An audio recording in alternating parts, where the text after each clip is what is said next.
My husband did not know I owned the company he worked for as CEO. He always saw me living simply. One day he invited me to a lavish dinner with his parents. I wanted to see how they would treat a supposedly poor woman. Everything was perfectly fine until they slid a thick envelope across the table.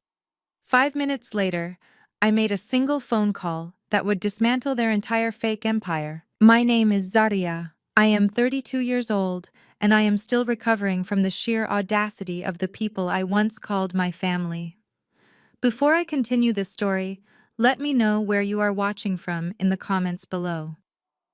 Please hit the like button and subscribe if you have ever had to stand up to people who severely underestimated your worth and tried to treat you like dirt. Growing up in the working-class neighborhoods of Atlanta meant that I had to fight for everything I ever had. My neighborhood was tough, but it taught me relentless resilience. To the outside world, I was just a girl from the wrong side of the tracks who managed to scrape by. To my husband Julian and his family, I was a charity case they merely tolerated. They obsessed over status designer labels and forcing their way into the upper echelons of the Atlanta Black elite. They bragged about alumni associations, expensive galas, and exclusive country clubs. Meanwhile, I drove a beat-up 10-year-old Toyota and dressed in simple clothes from discount department stores. I spent my days running what they called a measly local charity.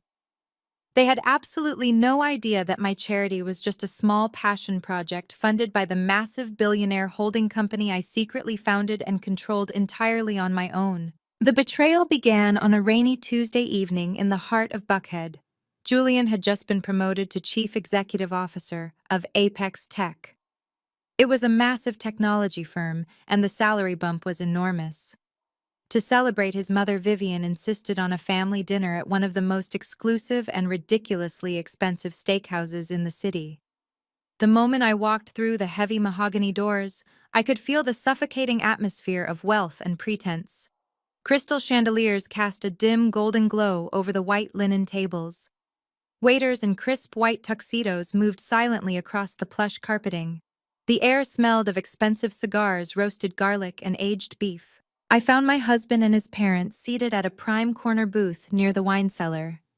Vivian was draped in a dark green silk dress, a massive diamond necklace resting heavily on her chest. Her hair was styled perfectly, and her lips were painted a deep crimson.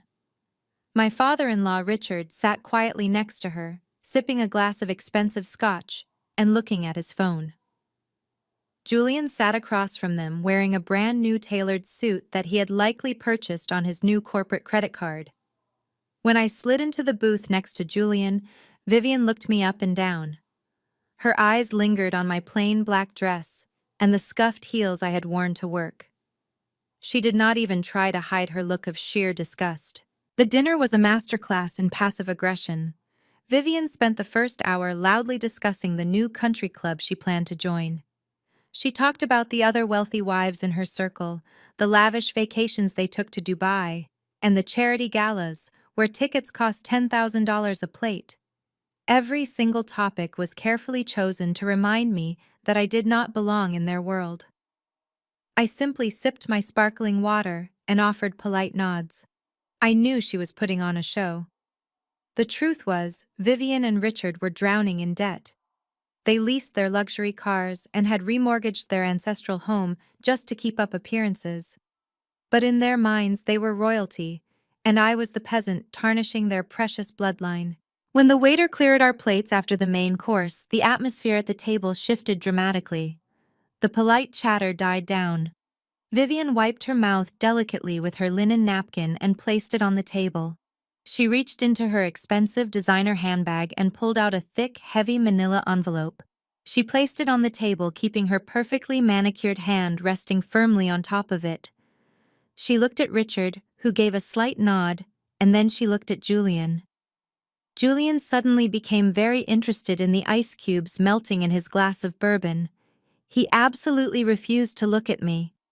My heart began to beat a little faster, not from fear, but from the sudden realization that a trap had been set right in front of me. Vivian slowly slid the envelope across the white linen tablecloth until it stopped right in front of my plate. I looked down at it, then back up at her. The silence stretched between us thick and uncomfortable. Even the ambient noise of the busy restaurant seemed to fade away. "Open it right now," Vivian commanded, her voice dripping with extreme condescension. I reached out and flipped the flap of the envelope. Inside was a stack of crisp $100 bills. It was a massive amount of cash. Alongside the money was a perfectly printed legal document. I pulled the document out slightly and read the bold heading. It was a petition for dissolution of marriage, a divorce decree. "There is exactly $50,000 in cash right there," Vivian said, leaning forward so that her diamond necklace caught the light of the chandelier. "Consider it a highly generous severance package from this family. You are going to take that money, you are going to sign those papers right now, and you are going to walk away quietly without causing a scene." I blinked, genuinely surprised by the sheer audacity of the move. I turned to look at Julian, expecting him to snatch the papers away and defend our marriage. We had been together for 4 years. I had supported him when he was just a low-level manager, struggling to pay his rent. But Julian just kept his eyes glued to his glass. He shifted uncomfortably in the luxurious leather booth and cleared his throat. "Julian is the chief executive officer of Apex Tech now." Vivian continued, her tone sharp and unrelenting. "He is entering a completely different world. He will be rubbing shoulders with politicians, wealthy investors, and the true elite of this city. He needs a wife who can navigate those complex circles, a high society woman who knows how to host galas, wear the right clothes, and speak to the right people. He does not need a woman who grew up in the projects, drives a beat-up piece of junk Toyota, and spends her days managing a useless local charity. You are an anchor around his neck, Zarya. You always have been, and we are finally cutting the rope." I felt a coldness wash over my entire body. It was not sorrow, it was the absolute clarity that comes when a veil is finally lifted from your eyes. I looked at Julian again. His silence was deafening. "Julian," I said, keeping my voice remarkably steady and calm, "is this what you truly want? Are you actually sitting here letting your mother hand me divorce papers over dessert?" Julian finally looked up. His eyes were cowardly, completely devoid of the warmth I thought I had loved.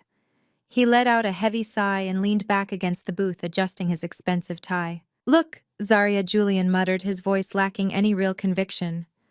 "Mom is right about this. Things are changing rapidly for me. The board of directors expects a certain sophisticated image from the CEO. You and I just do not fit together anymore. You like your simple life, and I need someone who understands corporate ambition and high society expectations. I am sorry, but it is over.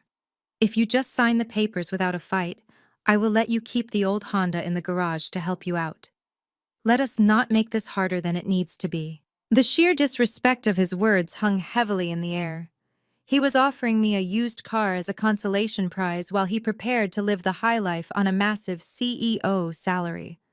A salary that ironically came directly from the payroll department of my own holding company. Zephyr Holdings had quietly acquired Apex Tech 8 months ago, a minor acquisition in my vast portfolio.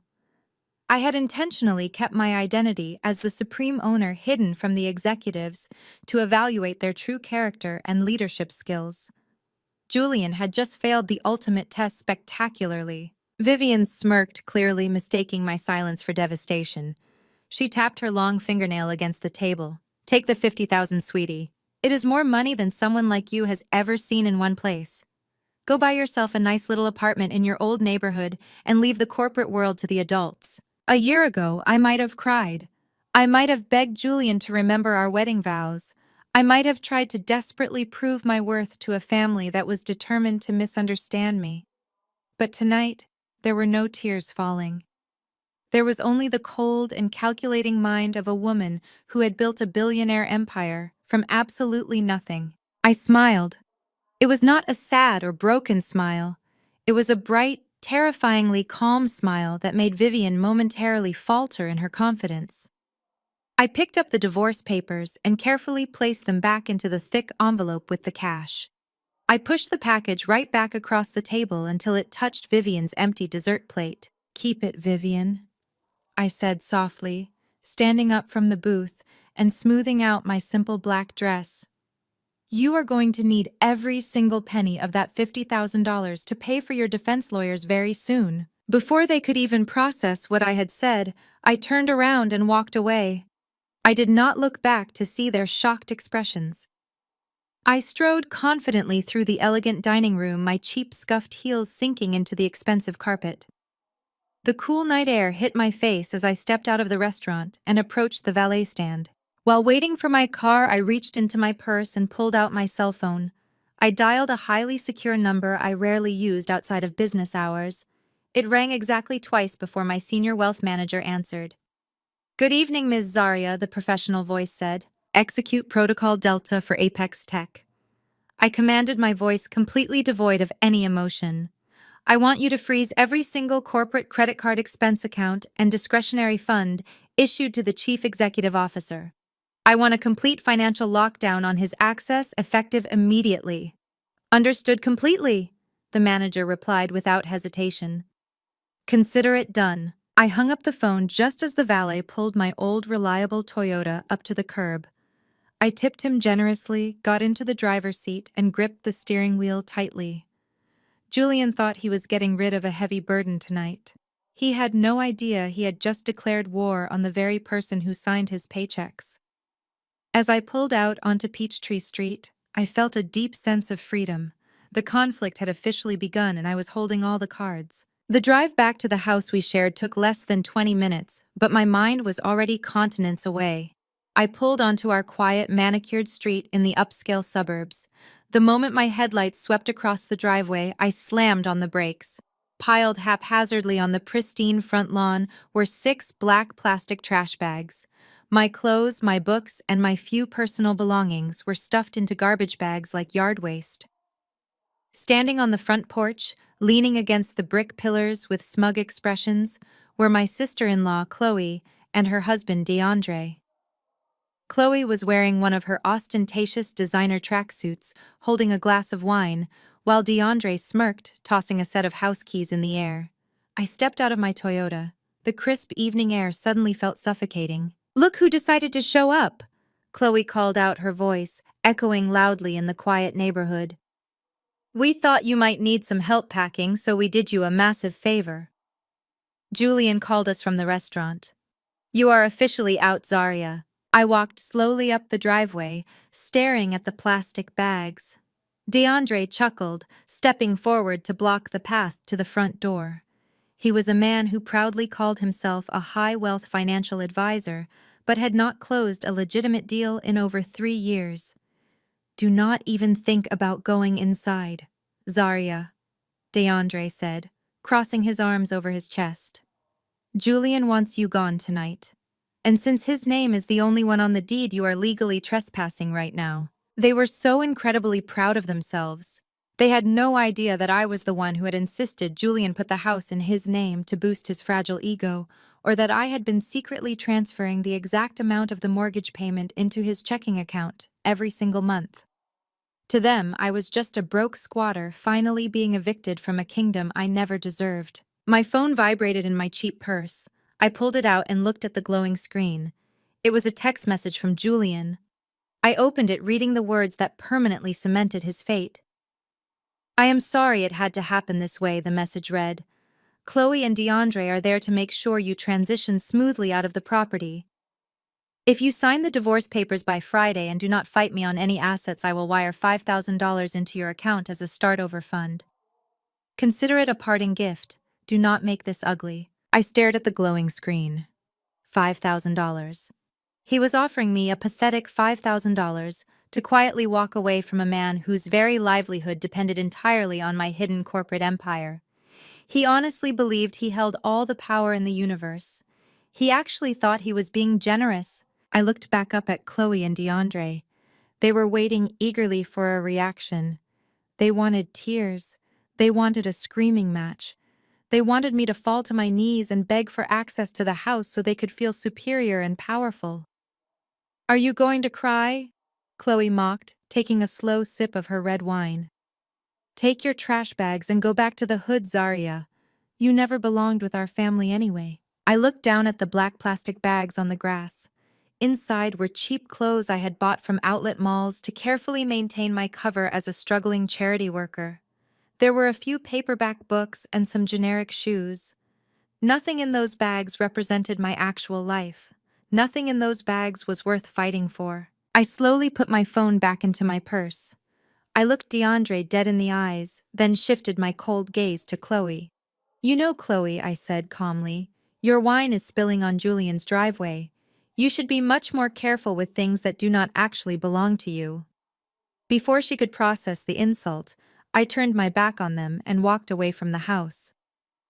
I did not walk toward the trash bags. I walked straight past my old Toyota and stepped out onto the sidewalk. Wait! Where do you think you are going? DeAndre yelled, his smug arrogance faltering for a brief second. Take your garbage with you. Keep it, I called back over my shoulder without breaking my stride. Consider it a charity donation. I pulled my phone back out and opened a heavily encrypted application on my home screen. I pressed a single red button labeled Extraction. Within exactly 2 minutes, the quiet suburban street was violently illuminated by the piercing LED headlights of a massive, fully armored black Cadillac Escalade. It rolled silently down the street and stopped right next to me. The heavy rear door swung open, instantly held by a tall man wearing a perfectly tailored black suit and a subtle communications earpiece. "Good evening, ma'am," he said, dipping his head respectfully. Chloe and DeAndre dropped their jaws. The glass of wine in Chloe's hand tilted dangerously as she stared at the imposing luxury vehicle and the professional security personnel.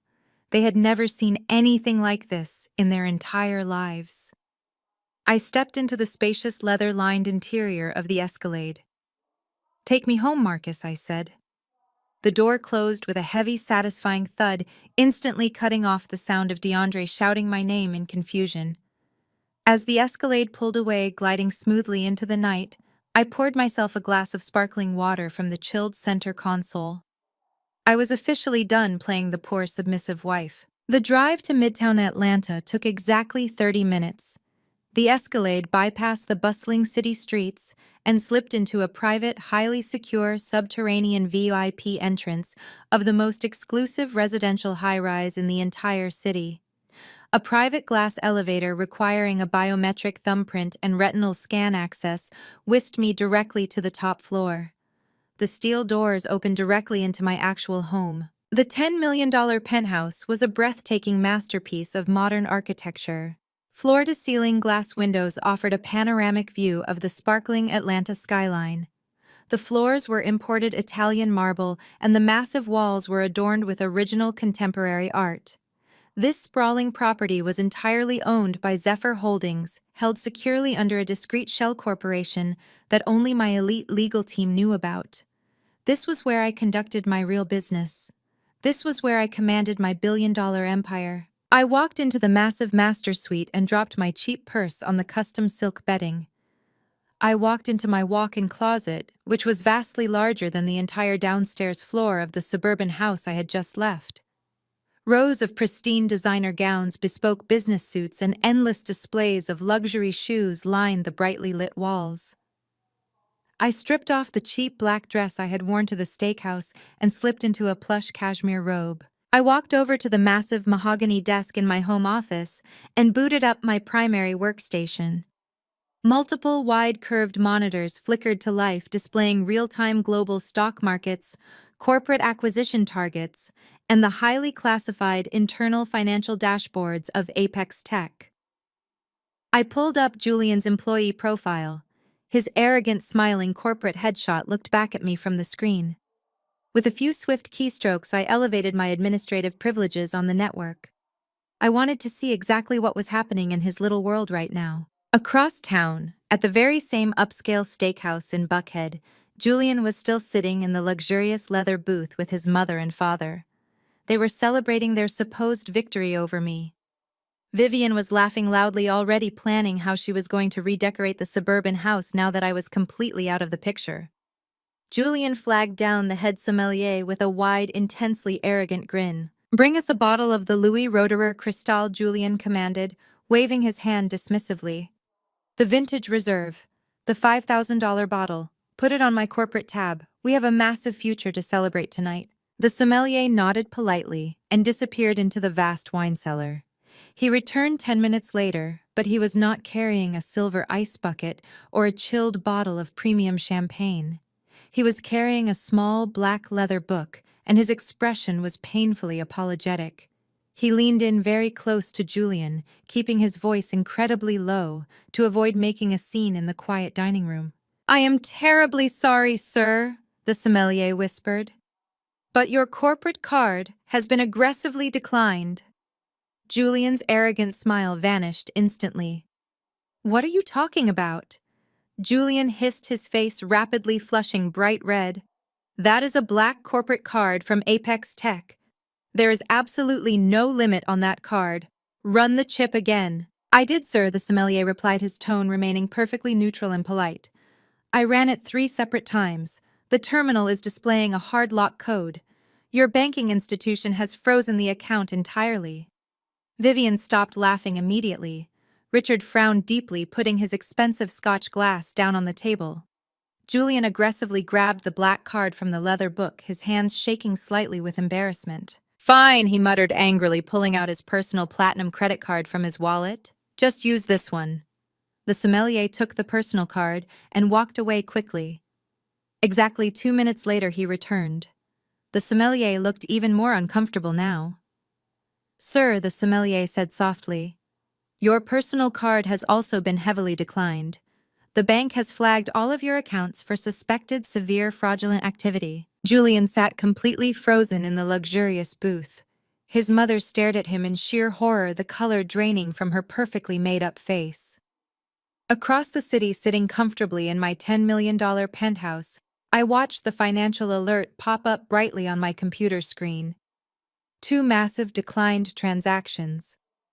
I smiled, taking a slow, refreshing sip of my water.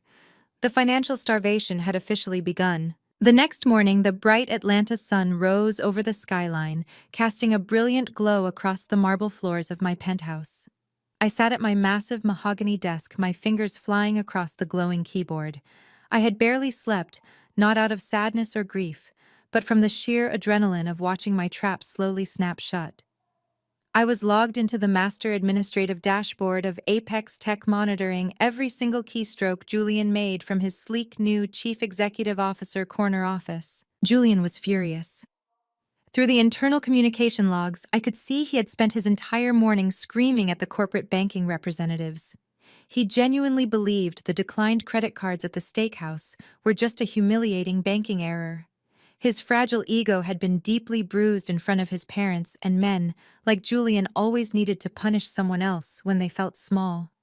Since he could not reach me at our suburban house, he decided to attack the only support system he thought I had left. A bright red notification popped up on my screen. It was an executive override from the procurement department. Julian had just bypassed the standard 30-day review protocol to unilaterally terminate a massive software vendor contract. I opened the file and felt a sharp, cold spike of anger. The contract belonged to Lumina Solutions. That was the boutique cybersecurity firm owned by my best friend Maya. Maya and I had grown up together in the same working-class neighborhood. She had built her company from the ground up, and the Apex Tech contract was her biggest account. It was worth over $1.2 million annually. Julian was intentionally trying to bankrupt my best friend. He knew Maya would take me in if I were homeless, so he wanted to make sure she was too financially ruined to help me. It was a vile, calculated move designed to isolate me completely. My private cell phone rang instantly. It was Maya. I answered the call, hearing the sheer panic in her voice before I even said hello. "Zarya, what is going on?" Maya asked, her breath catching in her throat. "I just received a termination notice from Apex Tech. It was signed directly by Julian. The email says we are in breach of performance standards, which is a complete lie. This contract is 40% of my quarterly revenue. I have payroll next week. If he cancels this, I might have to lay off half my engineering team." I leaned back in my plush leather chair, my eyes fixed on Julian's digital signature glowing on my monitor. "Breathe, Maya," I said, keeping my voice incredibly calm and steady. Do not panic. You are not going to lay off a single person. Julian is throwing a temper tantrum because I walked out on him last night. He thinks he can use his new title to starve me out and hurt anyone who cares about me. But Zarya, he is the CEO now. Maya protested, her voice trembling slightly. He has the legal authority to void vendor agreements. My lawyers cannot fight a corporation the size of Apex Tech. We simply do not have the capital for a protracted legal battle. He is a CEO who works for me, I corrected her gently. Listen to me very carefully, Maya. You are going to draft a polite acknowledgement of the termination. Do not argue with him. Let him think he has won. Within the next hour, you are going to receive an exclusive vendor acquisition contract from a company called Zephyr Holdings. We are migrating our entire global database architecture, and we need an elite cybersecurity firm to handle the transition. The contract is worth $4 million a year. You are getting a massive upgrade. Maya was dead silent on the other end of the line. Wait, she finally whispered. Zephyr Holdings. Zarya. That is the anonymous billionaire conglomerate that just bought out Apex Tech last year. How on earth do you have the power to secure a contract with them? Because I own Zephyr Holdings, Maya, I replied simply. I am the sole founder and the majority shareholder. Maya gasped loudly, the realization hitting her like a freight train. She had known me my entire life, yet I had kept this secret even from her to protect my identity. She started to laugh, a sound of pure relief and absolute shock. Zarya. You are terrifying, she managed to say. I will wait for the contract. Send Julian my regards. I ended the call with a satisfied smile. Julian thought he was cutting off my lifeline, but he had just freed my best friend from dealing with his toxic management style. But Julian was not acting alone. He was a coward, and cowards always needed someone else to do their dirty work. Right on cue, the secure intercom on my desk buzzed. It was the private concierge for my penthouse suite. Miss Zarya, the concierge said politely. A legal courier just dropped off a highly urgent package for you. We ran it through the security scanners and it is cleared. Shall I send it up in the private elevator? Send it up, I replied. 2 minutes later, the polished steel doors of my private elevator opened, and I retrieved a thick, heavily sealed legal binder. I carried it back to my desk and sliced open the envelope. The heavy cardstock letterhead practically screamed old money and corporate aggression. It read, Vanguard and Hayes Attorneys at Law. It was one of the most ruthless and expensive family law firms in the state of Georgia. I flipped to the signature page of the threatening cease and desist letter attached to the front. It was signed by Simone Hayes. Simone was a junior partner at the firm, but more importantly, she was the goddaughter of Vivian's wealthiest friend. Simone was everything Vivian wanted in a daughter-in-law. She was a third-generation lawyer, a prominent member of elite social clubs, and notoriously vicious. For the past 6 months, she had been serving as Julian's personal mistress. They thought they were being incredibly discreet, meeting at expensive downtown hotels and charging the rooms to Julian's corporate expense accounts. They had no idea that my internal auditing team flagged every single transaction and forwarded the security camera footage directly to my encrypted server. Simone was the high society woman Vivian had chosen to replace me. I read through the legal threat. It was a masterpiece of corporate bullying. Simone demanded that I sign the zero-asset divorce decree immediately. If I refused, she threatened to file emergency injunctions to freeze my personal bank accounts, drag me through years of humiliating public litigation, and force me to pay all of Julian's attorney fees. She used heavy legal jargon to assert that because I had no verifiable income and drove a cheap car, I was legally considered a financial parasite who contributed absolutely nothing to the marriage. Suddenly, my cell phone rang again. It was an unknown number, but the caller ID indicated it was coming from a high-end commercial district in Buckhead. I pressed answer and put the call on speakerphone. Am I speaking to Zarya? A sharp, incredibly condescending woman's voice asked. This is she, I replied, keeping my tone mild and submissive. This is Simone Hayes. I assume you have received my courier package by now. I wanted to call and explain the reality of your situation, just in case the legal terminology was too difficult for you to comprehend. I understand it perfectly, Simone. I said softly. You want me to walk away with nothing. I want you to walk away with exactly what you brought into Julian's life, which is absolutely nothing. Simone snapped back, her arrogance dripping from every single syllable. You need to understand who you are dealing with. Julian is a highly respected chief executive officer. I am a partner at a top-tier law firm. We are the future of this city's elite class. You are a low-level charity worker who got lucky for a few years. Do not make the mistake of thinking you can fight us.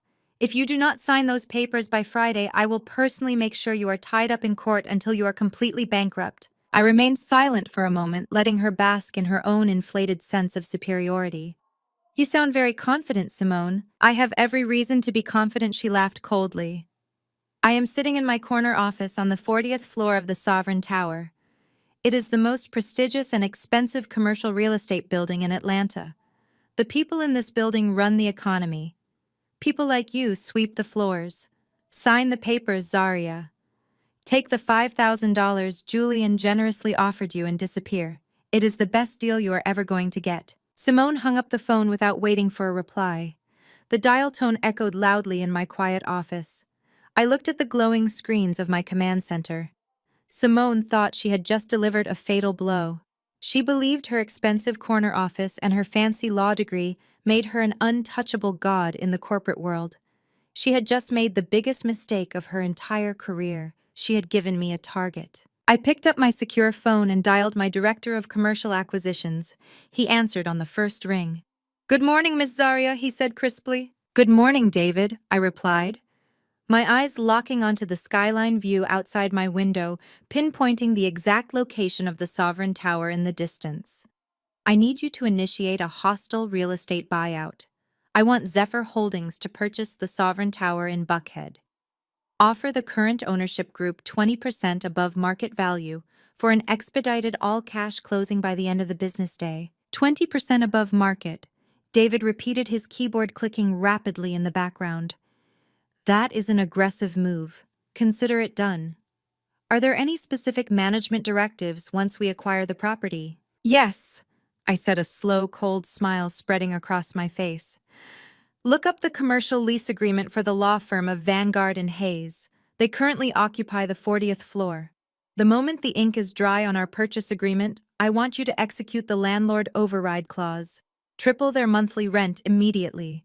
And David, make sure the new lease enforcement notices are delivered directly to the desk of Simone Hayes. Let us see how long she can afford to sit in her prestigious corner office when she is paying my mortgage." I ended the call with David and closed my laptop with a satisfying click. The trap for Simone was set, but I knew I could not simply rely on civil lawsuits and real estate acquisitions to dismantle this family. I needed undeniable hard evidence of their corruption. I needed them to cross the line from being terrible people into becoming actual federal criminals. Fortunately for me, my in-laws were driven by a toxic combination of massive egos and severe financial illiteracy. They were about to hand me the exact weapons I needed to destroy them. By Saturday evening, Vivian had transformed her delusions of grandeur into reality by hosting a massive, incredibly lavish celebration for Julian.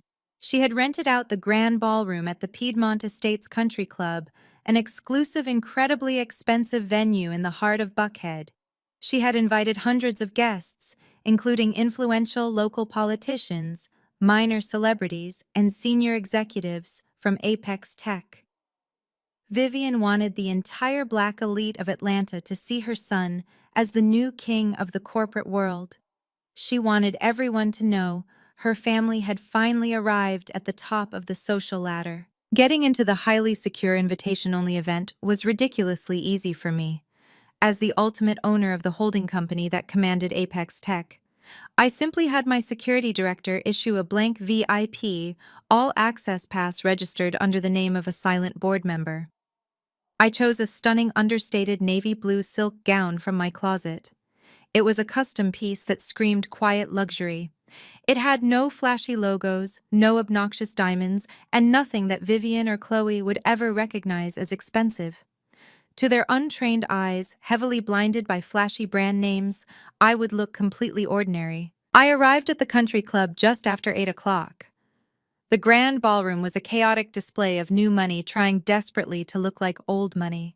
Massive crystal chandeliers hung from the vaulted ceilings, casting a bright light over a gigantic ice sculpture carved into the shape of Julian's initials. Waiters carried silver trays loaded with expensive caviar and premium champagne. The room was deafeningly loud with the sound of forced laughter and aggressive networking. I slipped through the heavy oak doors and blended effortlessly into the crowded room. I kept my head down, taking a glass of sparkling water from a passing waiter, and moved toward the dimly lit perimeter of the ballroom. From the shadows, I watched my soon-to-be ex-husband's family put on the performance of a lifetime. Vivian was holding court near the ice sculpture, loudly bragging to anyone who would listen about Julian's genius business strategies. Chloe was strutting around the room, aggressively showing off a thick diamond bracelet that she had undoubtedly bought on credit. And Julian was standing near the center of the room, looking incredibly uncomfortable in his tailored tuxedo, completely unaware that his own mother was treating him like a shiny trophy. But it was DeAndre who caught my attention. The so-called financial advisor was pacing nervously near the heavy velvet curtains that led to the outdoor smoking balcony. He was sweating profusely frequently, checking his expensive watch, and looking around the room with wild, desperate eyes. DeAndre was a man drowning in debt, desperately trying to maintain the illusion of extreme wealth.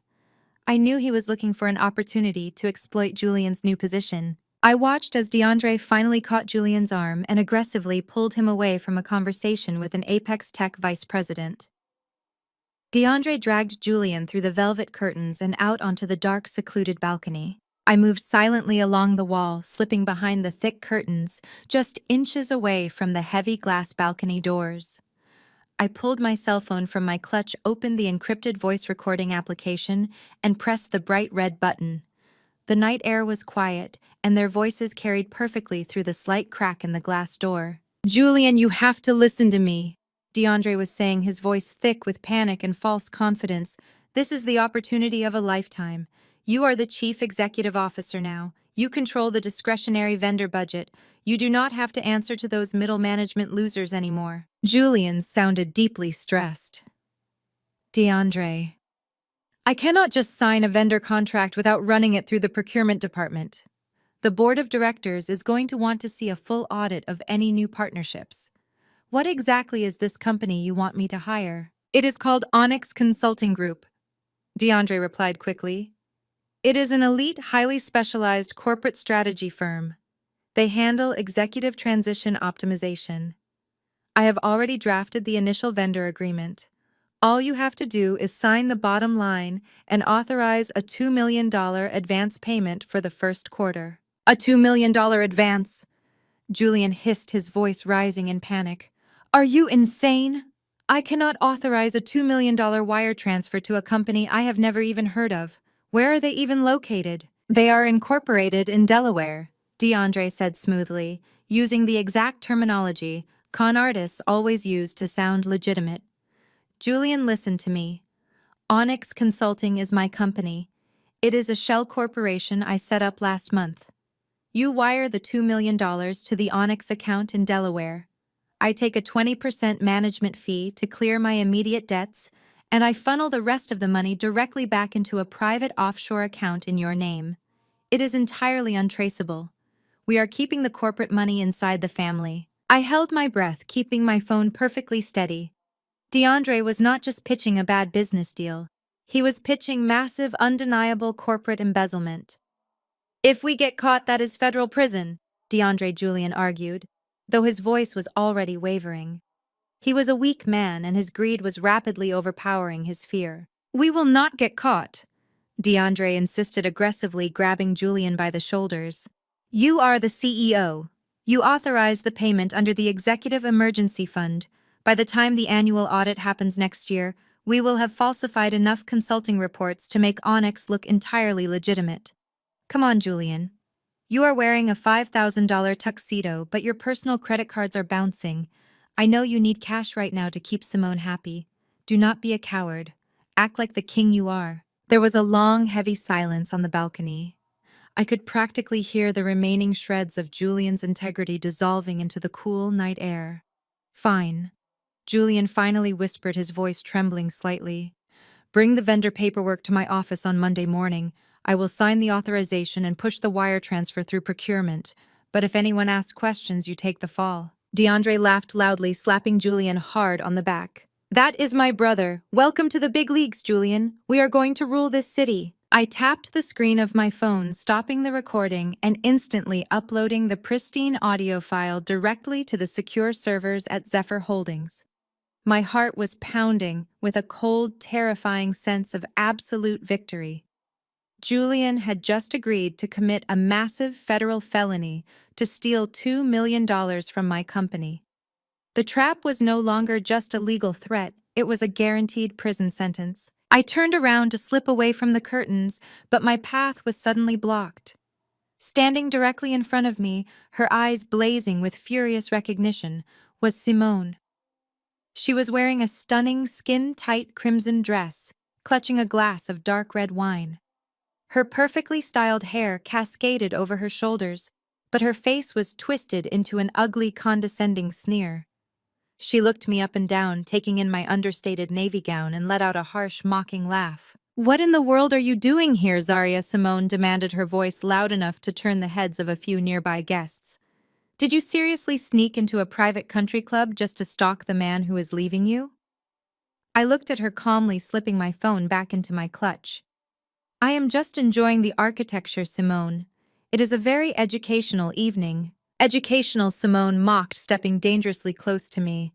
"You really do not understand how the real world works, do you? You think you can crash a billionaire's club in a cheap, unbranded dress and somehow win your husband back? You lack the basic business acumen to even exist in a room like this. Julian is signing million-dollar deals. He is surrounded by power. You are just a pathetic little charity worker who refuses to accept that she has been completely replaced." Before I could even formulate a response, Simone intentionally tilted her wrist. A heavy splash of dark red wine cascaded out of her crystal glass, landing squarely on the front of my silk navy gown. The dark liquid soaked quickly into the expensive fabric, leaving a massive, highly visible stain across my chest. "Oh my goodness," Simone gasped with fake, exaggerated shock. "I am so incredibly sorry. I guess I just did not see you standing there. You really should go home, Zaria. You look like an absolute mess. You do not belong here, and you certainly cannot afford the dry cleaning bill." A few of the surrounding guests chuckled, whispering behind their hands. Simone smiled triumphantly, convinced she had just humiliated me in front of the exact high society crowd I supposedly feared. She expected me to cry, to yell, or to run out of the ballroom in shame. Instead, I looked down at the dark wine stain on my dress, and then I looked back up at her perfectly smug face. A genuine, terrifyingly bright smile spread across my lips. "You are absolutely right, Simone," I said softly, my voice completely devoid of anger. "I do not belong here. And do not worry about the dress. It was worth every single drop." I turned around and walked away from her, my head held high, leaving Simone staring at my back with a sudden, deeply unsettling look of confusion on her face. She had ruined a dress, but my phone was heavy with the federal evidence that was going to destroy her entire life. She could have her petty little wine spill. I was going to take everything else. The morning after the chaotic country club celebration, I woke up feeling an unprecedented level of sharp, terrifying clarity. I poured myself a steaming cup of dark roast coffee and stood by the massive floor-to-ceiling windows of my penthouse, looking out over the sprawling, sunlit city of Atlanta. Down there in the affluent suburbs, Julian and his deeply toxic family were aggressively plotting their glorious rise to power. They were completely blind to the fact that I had already severed the financial parachutes they relied on to survive. My extensive surveillance of DeAndre revealed that his massive shell company scheme had one critical, potentially fatal flaw. To successfully pass the initial vendor compliance checks at Apex Tech, Onyx Consulting desperately needed to show a legitimate operational history.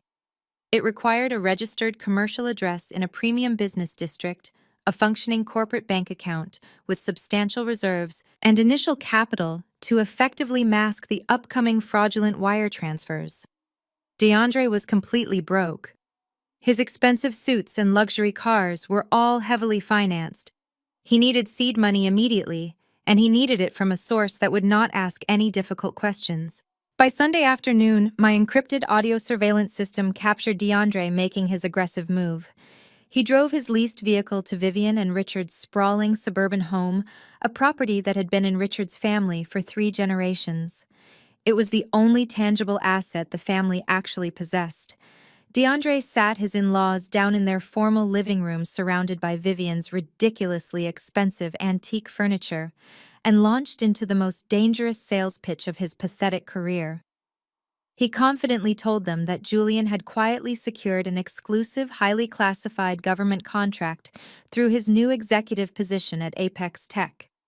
DeAndre claimed he had rapidly established a private consulting firm to manage the massive overflow of corporate capital, and he passionately argued that they needed to keep the impending millions strictly within the family. He boldly promised them a guaranteed 300% return on their investment within exactly 90 days. All they had to do, he explained smoothly, was provide the initial bridge loan to finalize the federal regulatory paperwork. Vivian and Richard were entirely blinded by their own insatiable greed. They had spent decades desperately trying to keep up with the real generational wealth of the Atlanta elite. They constantly leased cars they could not truly afford, bought designer clothes on high-interest credit cards, and hosted lavish parties to maintain an exhausting illusion of superiority. The promise of millions of dollars in untraceable cash was an intoxicating drug they simply could not resist. When Richard hesitated slightly quietly, admitting they did not have any liquid assets available to invest, DeAndre seamlessly presented the ultimate trap. He slid a thick stack of aggressive lending documents across the glass coffee table. It was a predatory, exceptionally high-interest remortgage application for their ancestral home.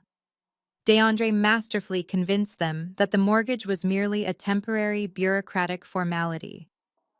Vivian eagerly grabbed the pen and signed her name on the dotted line, her mind already aggressively spending the imaginary millions on exclusive country club memberships and lavish European vacations. Richard quickly followed suit, willingly signing away the very roof over their heads to fund a phantom corporation. Monday morning arrived with a tense electric energy that vibrated through my entire command center. I sat at my massive mahogany desk in the penthouse, my highly secure monitors displaying the live internal network activity of the Apex Tech Executive Suite. At precisely 9 o'clock, the digital corporate calendar showed that Julian had scheduled a private off-the-books meeting with DeAndre. Through the discreet security camera embedded in the corporate laptop I had personally authorized for the chief executive officer, I watched the final nail being driven directly into Julian's coffin. DeAndre walked into the massive corner office dressed in a sharp-tailored suit carrying a sleek leather portfolio.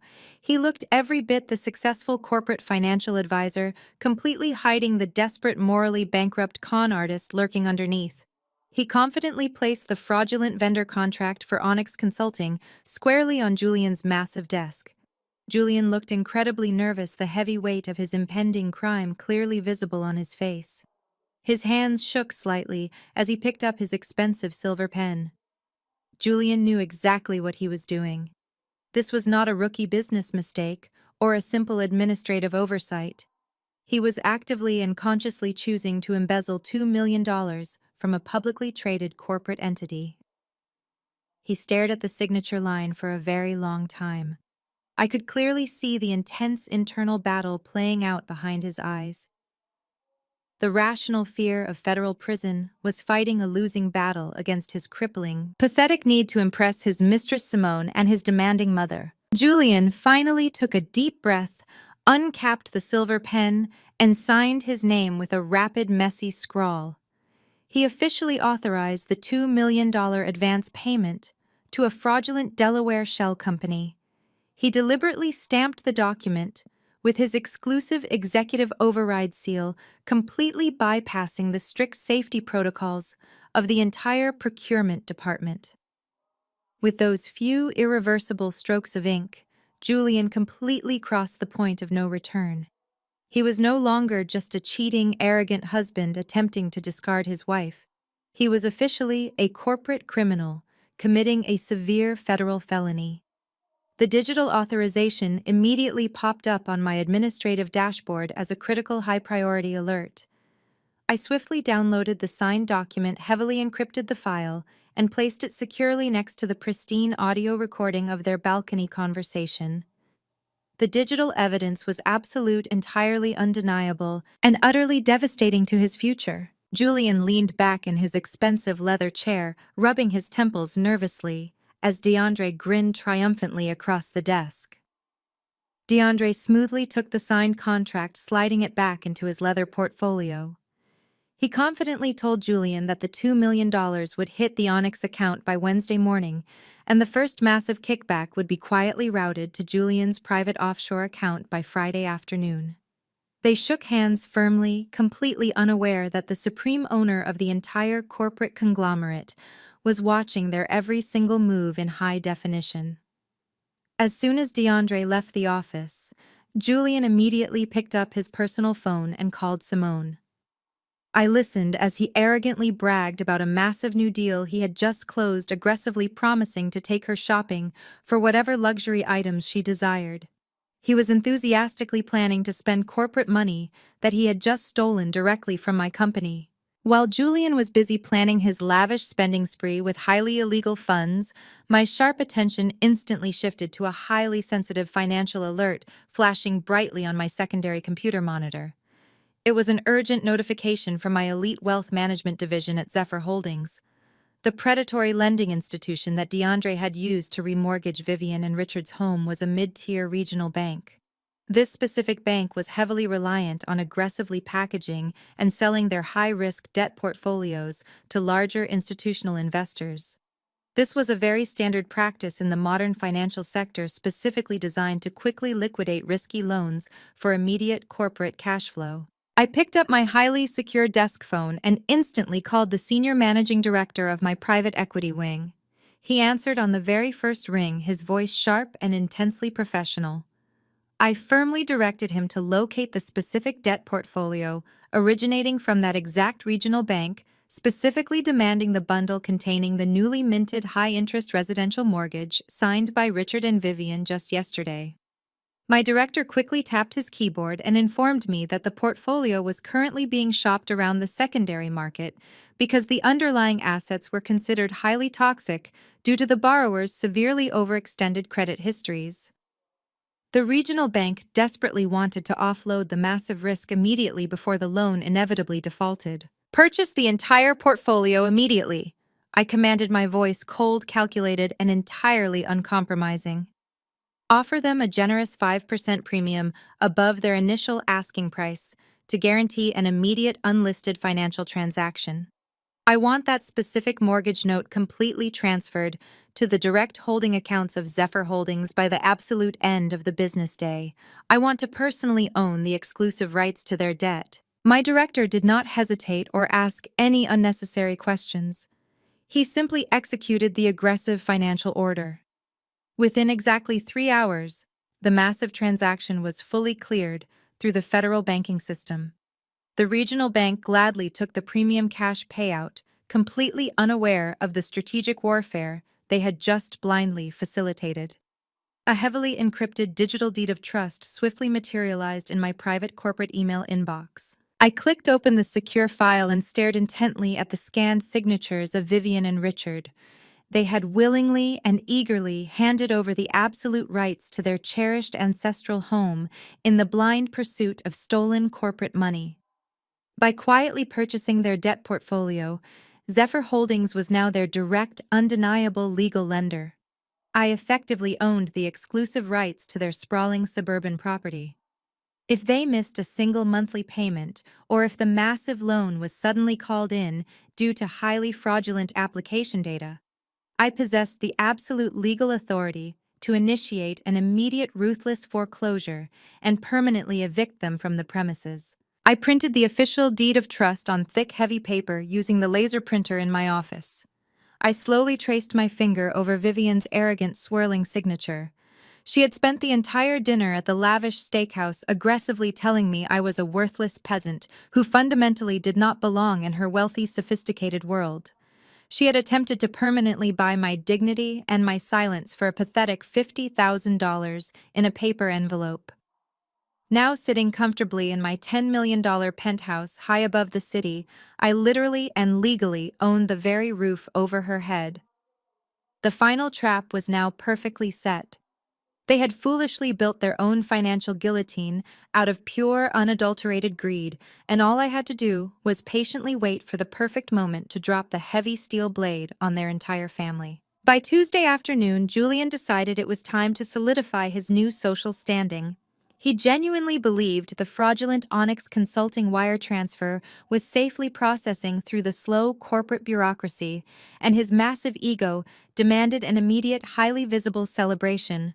He wanted to permanently secure his new high society life, and that meant officially locking down Simone.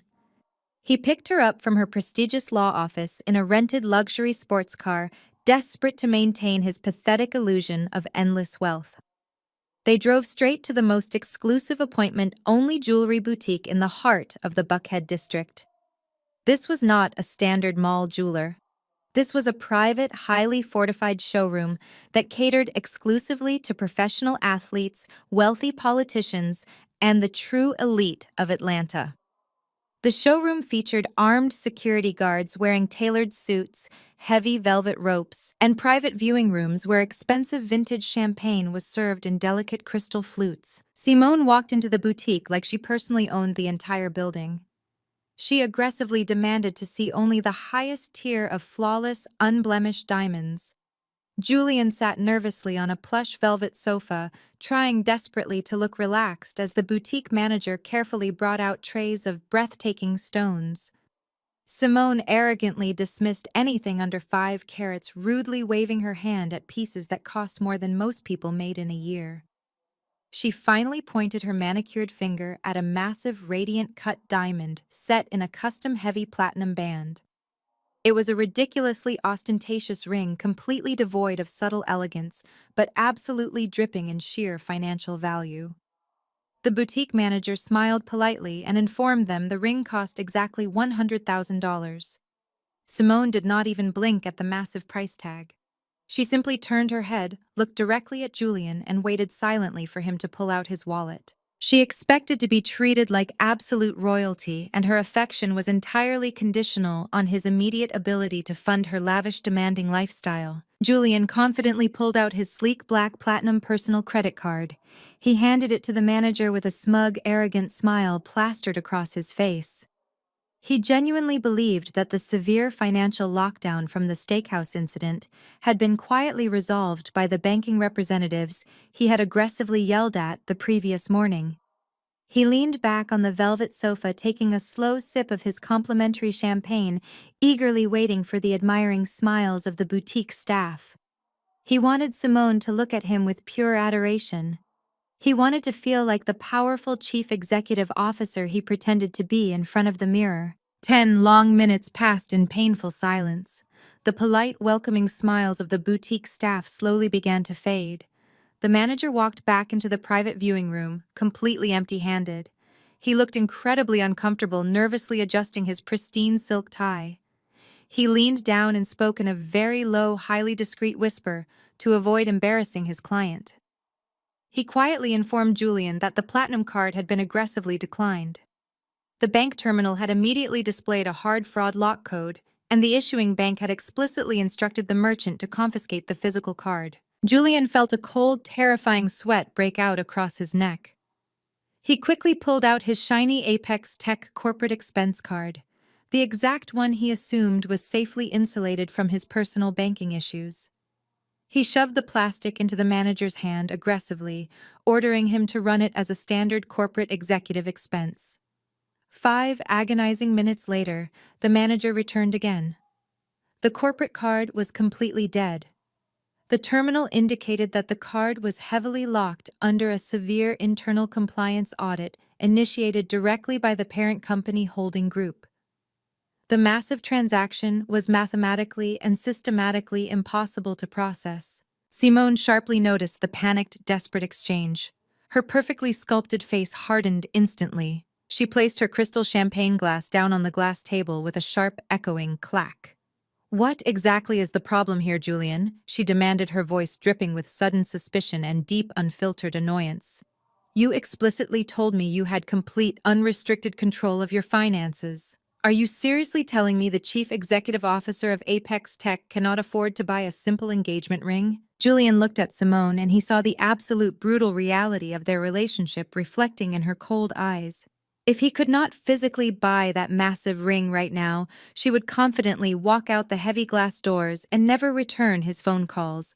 She would ruthlessly tell everyone in her elite social circle that he was a broke, pathetic fraud. He would instantly become a massive laughingstock in the exact community he was desperate to conquer. His incredibly fragile ego simply could not handle the sheer humiliation. He desperately needed to save face at any cost. He quickly lied to Simone and the manager, claiming that there was simply a massive bureaucratic hold on his accounts due to a recent highly complex corporate merger. He aggressively promised to wire the money directly from his secure executive accounts to the boutique. He demanded complete privacy and quickly stepped out into the quiet marble hallway of the luxury showroom. Julian was rapidly spiraling into a full-blown terrifying panic attack. The heavily fraudulent Onyx consulting money from DeAndre was absolutely not scheduled to hit his offshore account until late Friday afternoon. He currently had absolutely zero liquid cash to his name. He frantically pulled out his heavily encrypted corporate phone and desperately logged into the Apex Tech Master Administrative Portal. He frantically scrolled through the massive corporate accounting ledgers, searching blindly for any vulnerable financial account that held immediate, unrestricted liquid capital. His darting eyes finally locked onto a highly protected, strictly monitored internal ledger. It was the Emergency Employee Pension Relief Fund. This was a dedicated, sacred pool of liquid cash legally reserved exclusively for retired employees facing severe, unexpected medical emergencies or catastrophic financial hardships. It was heavily regulated money. It was the literal, hard-earned life savings of hundreds of hardworking people who trusted the company to protect their futures. Julian simply did not care. He was a deeply cornered animal, driven entirely by blinding arrogance and profound fear. He quickly reasoned with himself, utilizing the deeply twisted logic of a true unhinged narcissist. He convinced his own mind that he was merely borrowing the funds for a few short days. He promised himself he would simply replace the stolen pension money the exact second the illegal Onyx consulting kickback officially cleared his offshore accounts. Nobody would ever notice the temporary dip in the massive reserve. He aggressively typed the highly secure routing and commercial account numbers of the luxury jewelry boutique directly into the executive wire transfer portal. He manually entered the exact amount of $100,000. The advanced corporate system immediately flashed a bright red screen-filling warning, explicitly reminding him that these specific funds were federally protected by the government, and any unauthorized withdrawal constituted a severe prosecuting violation of federal financial regulations. Julian completely ignored the flashing legal warning. He confidently typed in his unique Chief Executive Officer override password and pressed confirm without a single second of hesitation. The digital progress bar loaded quickly, and the massive wire transfer was instantly irreversibly approved. He had just brazenly stolen $100,000 from the retirement funds of his own employees to buy a shiny piece of jewelry for his demanding mistress. Julian let out a heavy, shaking sigh of pure relief, completely unaware of the massive digital explosion he had just actively triggered. He confidently walked back into the private viewing room, expertly plastering a fake, highly arrogant smile back onto his sweating face. He proudly informed the boutique manager that the executive wire transfer had been successfully initiated, and the massive funds would hit their commercial account within a matter of minutes. Simone smiled brightly, instantly returning to her affectionate, deeply loving persona. She greedily slipped the massive diamond ring onto her finger, admiring how it caught the light, completely blind to the terrifying fact that it was directly paid for with heavily stolen retirement funds. Julian felt a temporary, intoxicating rush of absolute power. He truly, genuinely believed he had successfully outsmarted the entire corporate financial system. Meanwhile, sitting quietly in my $10 million midtown penthouse, I was taking a slow sip of chilled, sparkling water. The sprawling city below was bustling with heavy afternoon traffic. My massive multi-screen command center was running silently in the background, continuously analyzing millions of data points. Suddenly, my highly secure encrypted tablet lit up with a brilliant, aggressively flashing crimson border. A piercing, high-pitched security alarm sounded loudly through the quiet, luxurious room. It was a critical severity alert originating directly from the Zephyr Holdings artificial intelligence compliance system. I calmly set my glass down on the coaster and walked over to my heavy mahogany desk. I picked up the glowing tablet and carefully read the highly detailed financial report flashing rapidly across the high-definition screen. The advanced monitoring system had instantly flagged a massive, highly irregular wire transfer originating directly from the Apex Tech Emergency Employee Pension Relief Fund. I slowly traced the digital routing numbers displayed on the screen. The stolen funds were moving rapidly through the secure federal banking system, landing squarely and undeniably in the registered commercial account of a luxury jewelry boutique located in Buckhead. The illegal transaction was personally authorized, digitally stamped, and permanently recorded using Julian's unique, heavily restricted executive override credentials. I stared intently at the glowing screen, a slow, incredibly cold smile spreading widely across my face. I had fully expected Julian to be reckless, greedy, and morally bankrupt, but I never in my wildest dreams imagined he would be this incredibly historically stupid. Embezzling corporate funds through a fake vendor contract with his brother-in-law was a severe crime, but actively stealing directly from a federally protected employee pension fund was a completely different, terrifying level of rapid corporate suicide. The Department of Labor and the Federal Bureau of Investigation treated employee pension theft with absolute, uncompromising zero tolerance. By dipping his greedy hands into that specific highly regulated fund, Julian had instantly elevated his pathetic crimes from standard corporate fraud to a massive, undeniable federal indictment carrying decades of mandatory, unforgiving prison time. He had just willingly handed me the exact, undeniable financial crime I desperately needed to completely destroy him. There was absolutely no defense attorney in the entire world, not even the arrogant, highly educated Simone Hayes, who could legally justify a chief executive officer wiring employee retirement funds directly to a luxury jewelry store for an engagement ring. The digital paper trail was absolutely perfect, completely permanent, and utterly devastating. Julian actually thought he was cleverly buying his way into the true elite society, but he had just unknowingly purchased a one-way, non-refundable ticket to a federal penitentiary. The elaborate trap was now fully loaded, the evidence was solidly secured in my heavily encrypted servers, and it was finally time to corner the rats. Thursday morning arrived with a cold, biting wind that swept through the busy streets of downtown Atlanta. The official divorce mediation was scheduled for 10 o'clock sharp at the highly prestigious commercial offices of Vanguard and Hayes. This was the exact same elite family law firm where Simone worked as a highly paid junior partner, and much more importantly, it was the exact same firm that now unknowingly paid triple their monthly commercial rent directly into my hidden corporate holding accounts. I chose my outfit for the mediation session very carefully. I deliberately wore a plain, slightly faded beige sweater, inexpensive dark slacks, and the exact same scuffed black heels I had worn to the disastrous dinner at the steakhouse. I needed them to firmly believe I was utterly defeated, financially ruined, and desperately intimidated by their overwhelming display of generational wealth and aggressive legal power. I walked into the massive glass-enclosed conference room located on the 40th floor of the towering building. The sweeping panoramic views of the entire city skyline were intentionally designed to make opposing legal parties feel incredibly small and entirely insignificant.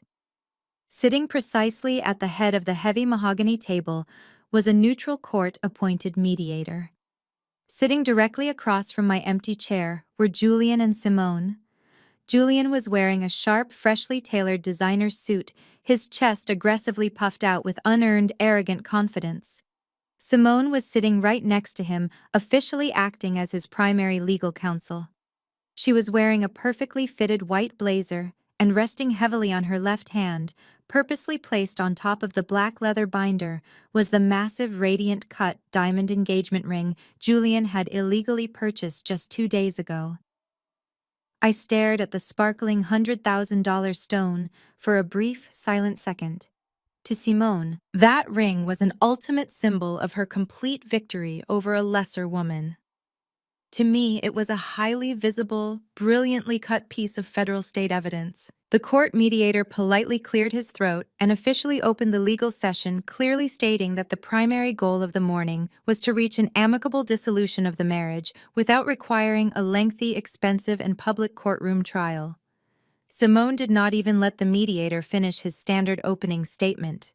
She immediately slid a thick, heavily bound legal document across the polished mahogany table until it stopped right in front of me. It was the absolute final marital settlement agreement.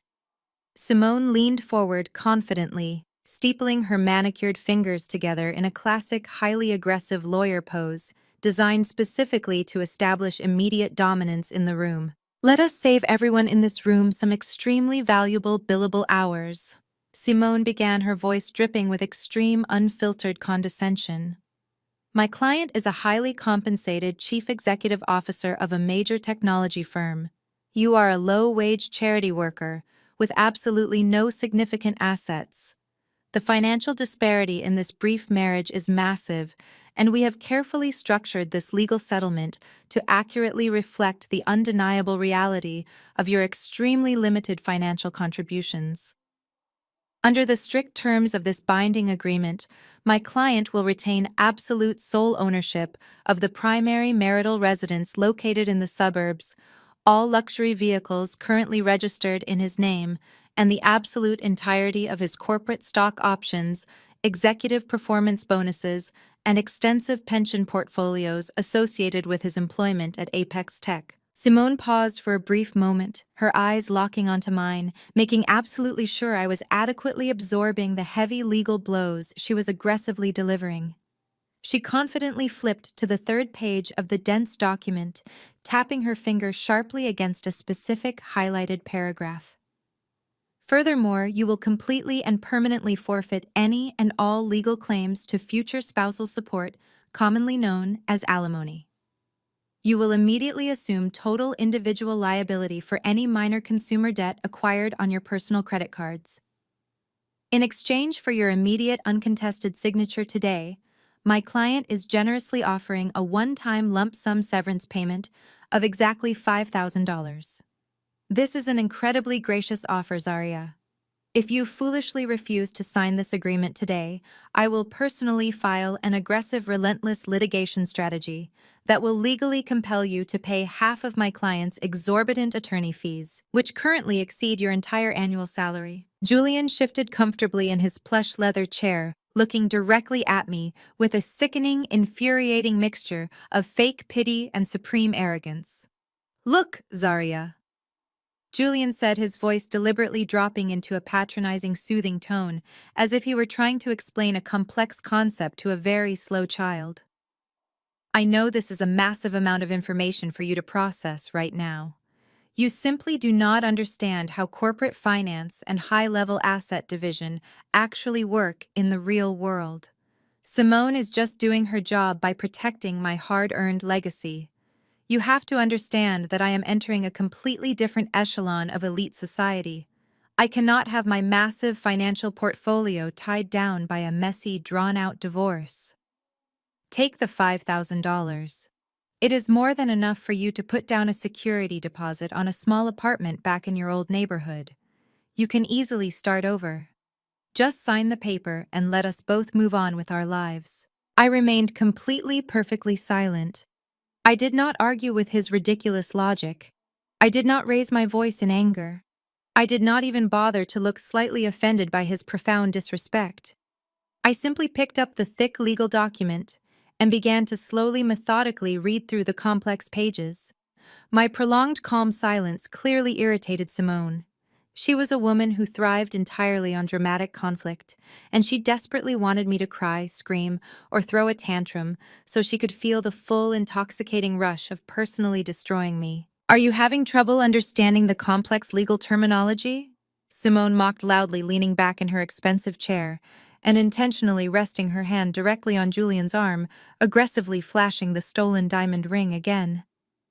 I know the legal vernacular can be quite intimidating for someone without a proper advanced education. I can simplify it for you if it is truly necessary. In basic terms, it means you get absolutely nothing, Zarya. You lose everything. I completely ignored her petty childish insults, my eyes scanning the dense text of the document until I found the exact legal clause I was desperately looking for. It was buried deep on page 12, meticulously typed under the section titled Severance of Mutual Liability. The airtight clause explicitly stated that upon the immediate execution of this legal document, all financial ties, joint accounts, and shared responsibilities between the two parties were permanently and irrevocably severed. It legally established that neither party could ever be held civilly, criminally, or financially liable for any debts, fraudulent actions, or federal obligations incurred by the other party moving forward, and it completely dissolved all joint marital property protections. This was the true, undeniable masterpiece of their profound, staggering stupidity. Simone genuinely thought she was using this highly aggressive clause to permanently protect Julian's future millions from my supposedly greedy hands. She actually thought she was building an impenetrable, ironclad legal fortress around his massive Apex Tech executive salary. She had absolutely no idea that she had just carefully drafted the exact flawless legal shield I desperately needed to comprehensively protect my own billionaire empire from the massive impending blast radius of his severe federal crimes. If we stayed legally married for even a few more weeks, Julian's massive corporate fraud, his blatant embezzlement of $2 million, and his direct, unforgivable theft of federal employee pensions could potentially trigger highly complex marital asset investigations. The Federal Bureau of Investigation and the Securities and Exchange Commission would inevitably freeze all connected financial accounts during their intense, sweeping federal probe. By aggressively forcing this expedited zero-asset divorce upon me, and by aggressively demanding I sign a complete severance of mutual liability, Simone was legally and permanently untethering my name from a rapidly sinking ship just seconds before it violently exploded. She was actively doing my highly paid team of corporate lawyers a massive, incredibly expensive favor entirely for free. I slowly looked up from the heavy document. I met Julian's arrogant, dismissive gaze, and then I looked directly into Simone's smug, intensely triumphant eyes. "Do you happen to have a pen?" I asked softly, my voice perfectly steady and completely calm. Simone's arrogant smile immediately widened into a vicious, deeply satisfied grin. She quickly pulled a heavy, incredibly expensive fountain pen from her designer leather briefcase and practically shoved it across the table toward me. Smart girl Simone sneered loudly. "For a quick second there, I thought you were actually going to try and fight a legal battle you could never possibly win." I took the pen. The heavy metal felt incredibly cool and solid in my hand. I flipped directly to the final signature page of the binding document. I did not hesitate for a single fraction of a second. I did not let my hand shake. I firmly and cleanly signed my full legal name on the dotted line, officially dissolving my marriage to Julian, and permanently severing every single legal and financial tie I had to his toxic, rapidly collapsing life. I slid the newly signed document back across the polished mahogany table. The neutral mediator quickly reviewed the fresh signatures, officially stamped the document with his heavy metal notary seal, and formally declared the mediation session successfully concluded. Julian let out a loud, highly dramatic sigh of pure relief. He actually reached across the table and high-fived Simone right there in the professional conference room. They were openly celebrating their perceived victory, completely unable to contain their sheer, unadulterated joy. I stood up slowly from my chair, casually smoothing out my cheap beige sweater. You absolutely did the right thing today, Zarya Julian said, standing up quickly and proudly buttoning his tailored suit jacket. My executive assistant will wire the $5,000 directly to your basic checking account by the absolute end of the business day. I truly wish you the best of luck in your little charity ventures. I picked up my inexpensive purse and looked at the two of them, celebrating their entirely hollow, utterly meaningless victory. Good luck with your exciting new life, Julian, I said calmly, my face a perfect, unreadable mask. And Simone, that is a truly breathtaking diamond ring. You should really cherish it while you can. Things of that incredible financial value rarely last very long in this world. I turned around and confidently walked out of the massive conference room. When I walked through the heavy glass doors, I found Vivian and Richard waiting eagerly in the luxurious reception area of the law firm. Vivian was holding a glossy luxury real estate magazine, undoubtedly picking out new vacation homes with the imaginary millions she firmly believed DeAndre was securing for them. When she saw Julian and Simone walk out right behind me with the finalized papers in hand, Vivian actually clapped her hands together in pure, unfiltered delight. It is finally over. Vivian cheered loudly, completely ignoring the professional decorum of the quiet law office. She walked right past me without a single glance and pulled Julian into a massive, highly theatrical hug. I am so incredibly proud of you, my perfect son. You are finally completely free from that heavy anchor. Now you can truly focus on building your massive corporate empire with a brilliant woman who actually understands our elite family values. Richard nodded approvingly, patting Julian heavily on the back. It is a truly great day for this family, Richard added, looking directly at me with cold, brutal dismissal. You made the absolute right choice by not fighting us today, Zarya. We would have completely crushed you in open court. I just looked at the four of them standing happily together in the expensive lobby. The deeply arrogant mother who had blindly remortgaged her ancestral home for a pathetic scam. The completely foolish father who blindly followed her lead. The cheating coward of a husband who had just brazenly embezzled federal pension funds. And the smug, completely compromised mistress proudly wearing stolen diamonds. They were the absolute perfect portrait of a doomed, rapidly collapsing family. I stepped into the waiting elevator and pressed the button for the main lobby, when the heavy steel doors finally slid shut entirely. Cutting off the obnoxious sound of their arrogant family celebration, I finally allowed myself to truly smile. It was a cold, incredibly ruthless smile. They genuinely believed they had just outsmarted me, severely intimidated me, and tossed me onto the unforgiving street with absolutely nothing. They were completely, utterly blind to the terrifying, inescapable reality of what had just legally occurred in that conference room. By ruthlessly rushing the divorce, stripping me of all marital assets, and officially cutting all financial ties on federal paper, they had just legally insulated me from the massive career-ending federal indictment I was currently preparing to drop squarely on their heads.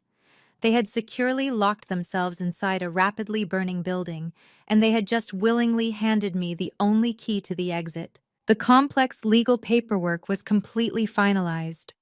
The devastating financial traps were fully set. The undeniable federal evidence was securely uploaded to my servers. There were absolutely no loose ends left to tie. It was finally time to execute the hostile corporate takeover. The weekend following the expedited divorce mediation was a masterclass in profound financial delusion. By late Friday afternoon, the massive $2 million wire transfer Julian had illegally authorized finally cleared the federal banking system. The heavily stolen corporate funds landed securely in the fraudulent Delaware commercial account registered to DeAndre's entirely fake enterprise, Onyx Consulting. Sitting at my secure workstation, I watched the digital transaction log update in real time. Almost immediately, DeAndre began aggressively siphoning the money out of the shell company. He transferred a massive kickback directly into Julian's newly established offshore account, fully believing he was successfully hiding the transaction from federal regulators. He then boldly distributed the remaining stolen capital among the rest of the family, framing it as a highly lucrative dividend from his brilliant financial investments. The moment the stolen cash hit their personal checking accounts, the entire family completely lost their minds. They had lived their entire adult lives desperately pretending to be wealthy, and now fueled entirely by stolen employee pension funds and blatant corporate embezzlement, they launched into a manic, highly aggressive spending spree. They wanted to permanently announce their arrival to the absolute top tier of Atlanta society. Chloe was the first to strike. Early Saturday morning, she practically sprinted into the most exclusive luxury boutiques in the upscale shopping district. Through my private security network, I accessed the financial authorization requests, bouncing off the commercial banking servers. Chloe aggressively purchased 3 incredibly rare Birkin bags in a single afternoon, swiping her newly funded debit card with reckless abandon. She did not stop there. She bought custom designer shoes, heavily branded silk scarves, and absurdly expensive sunglasses. She was desperately trying to buy a personality, completely unaware that true wealth never screams for attention. DeAndre decided he needed a vehicle that properly reflected his completely fabricated status as a high-level corporate financial genius. He marched directly into a high-end imported car dealership and aggressively demanded the most expensive luxury SUV on the showroom floor. He purchased a brand new fully loaded Mercedes G-Wagon, paying a massive premium entirely in cash to drive it off the lot that exact same day. He practically strutted around the dealership, loudly bragging to the commission-hungry salesman about his massive consulting contracts and his supposed brilliant real estate acquisitions. He actually believed the lies he was aggressively selling to everyone around him. Vivian, however, was determined to secure the ultimate symbol of high society validation. She drove her leased luxury sedan straight to the Piedmont Estates Country Club, the exact same highly exclusive venue where Simone had intentionally ruined my silk dress. Vivian proudly marched into the membership office and aggressively slammed a cashier's check for $50,000 down on the polished mahogany desk. It was the complete non-refundable initiation fee for an elite top-tier family membership. She loudly demanded immediate access to the private dining rooms, the championship golf courses, and the highly exclusive spa facilities. She wanted every single wealthy woman in her social circle to see her sitting on the pristine country club patios, sipping expensive champagne, and acting like she had been born into massive generational wealth. Meanwhile, Julian and Simone were busy playing the roles of the ultimate corporate power couple. Julian completely ignored the flashing red warning signs of his deeply compromised corporate accounts and fully embraced his stolen millions. He rented a massive, highly exclusive VIP section at the most expensive nightclub in the city, aggressively ordering endless bottles of premium liquor. Simone stood right by his side, making absolutely sure the dramatic club lighting perfectly caught the heavy facets of her stolen $100,000 diamond engagement ring. If they had simply kept their stolen wealth entirely quiet, they might have bought themselves a few more weeks of blissful, ignorant freedom. But people who are starved for attention and desperate for social validation can never truly enjoy their money in complete silence. They desperately needed the entire world to aggressively validate their highly fabricated success. They needed a massive audience. Massive. By Sunday afternoon, my massive monitors were completely flooded with their frantic, highly obnoxious social media activity. The family had launched a highly coordinated, incredibly aggressive campaign on Instagram to aggressively flaunt their newly acquired wealth. I sat back in my plush leather chair, slowly sipping my dark roast coffee, completely mesmerized by their sheer unadulterated stupidity. Chloe posted a massive high-definition photo gallery of her pristine designer shopping bags stacked dangerously high in the grand foyer of her parents' home. She captioned the highly edited photos with obnoxious quotes about manifesting wealth and outgrowing toxic people. She aggressively tagged every single luxury brand she had purchased, explicitly making sure to add the hashtag Atlanta Black Elite to every single post. DeAndre posted a heavily filtered video of himself aggressively revving the massive engine of his newly purchased G-Wagon, proudly holding up a thick stack of $100 bills to the camera lens. He loudly declared to his minimal followers that hard work and elite financial strategy always paid off. Vivian posted a highly staged, completely unnatural photo of herself sitting on the manicured terrace of the exclusive country club, holding a crystal glass of expensive champagne. She wrote a lengthy, incredibly arrogant caption about how her family had finally secured their rightful place among the true royalty of the city. And Simone, never one to miss an opportunity to publicly gloat, posted a close-up high-definition video of her massive diamond ring sparkling brilliantly under the club lights, loudly tagging Julian as the greatest, most successful chief executive officer in the entire corporate world. They were publicly aggressively documenting their massive federal crimes in vivid, undeniable high definition. They were literally providing federal prosecutors with a perfect, heavily time-stamped digital roadmap of exactly how and where they were spending the stolen corporate capital. Every single post was a massive glowing beacon pointing directly to their severe financial fraud. I placed my coffee cup down on the desk and immediately went to work. This was the exact critical moment I had been patiently waiting for. I rapidly opened a highly secure, heavily encrypted digital dossier on my primary workstation. I systematically downloaded every single obnoxious photograph, every arrogant video clip, and every highly incriminating caption they had foolishly posted to their public social media accounts. I explicitly made sure to capture the exact digital timestamps and the highly specific geographical location tags permanently embedded in the metadata of their public uploads. Next, I seamlessly integrated the highly classified financial documents my team had secretly extracted from the corporate servers. I attached the original fraudulent $2 million vendor contract Julian had illegally signed with his unique executive override credentials. I carefully included the highly restricted digital wire transfer logs, proving Julian had aggressively stolen $100,000 directly from the Protected Emergency Employee Pension Relief Fund to purchase Simone's diamond ring.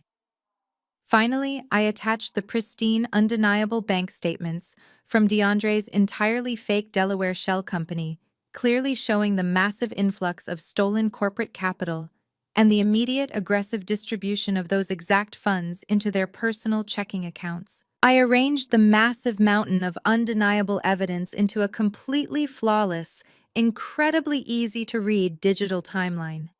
I meticulously cross-referenced every single luxury purchase they proudly flaunted on Instagram with the exact corresponding illegal withdrawal from the stolen corporate funds. It was a completely airtight, utterly devastating presentation of severe coordinated federal financial fraud. I leaned forward, the bright light of the massive monitors reflecting in my eyes. I opened a highly secure, completely untraceable dark web communication portal designed specifically for anonymous federal whistleblower submissions. I did not bother sending this massive dossier to the local police department or the regional authorities. Those agencies moved far too slowly and were entirely unequipped to handle massive multi-million-dollar corporate embezzlement schemes. I needed an immediate, completely overwhelming, and highly destructive federal response. I carefully addressed the first encrypted email directly to the Criminal Investigation Division of the Internal Revenue Service. The IRS absolutely loved targeting highly arrogant individuals who brazenly flaunted massive, entirely unexplained wealth on social media without filing the corresponding massive tax returns. I then addressed the exact same heavily encrypted dossier directly to the Enforcement Division of the Securities and Exchange Commission, explicitly flagging the severe corporate fraud and the massive theft of federally protected employee pension funds by a sitting chief executive officer of a major technology firm. I stared at the blinking cursor on the screen for a brief, highly satisfying second.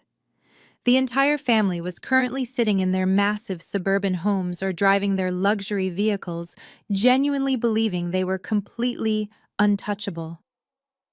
They thought they had entirely defeated me. They thought they had permanently secured their bright, incredibly wealthy future. They were absolutely, completely wrong. Absolutely. I confidently pressed the enter key.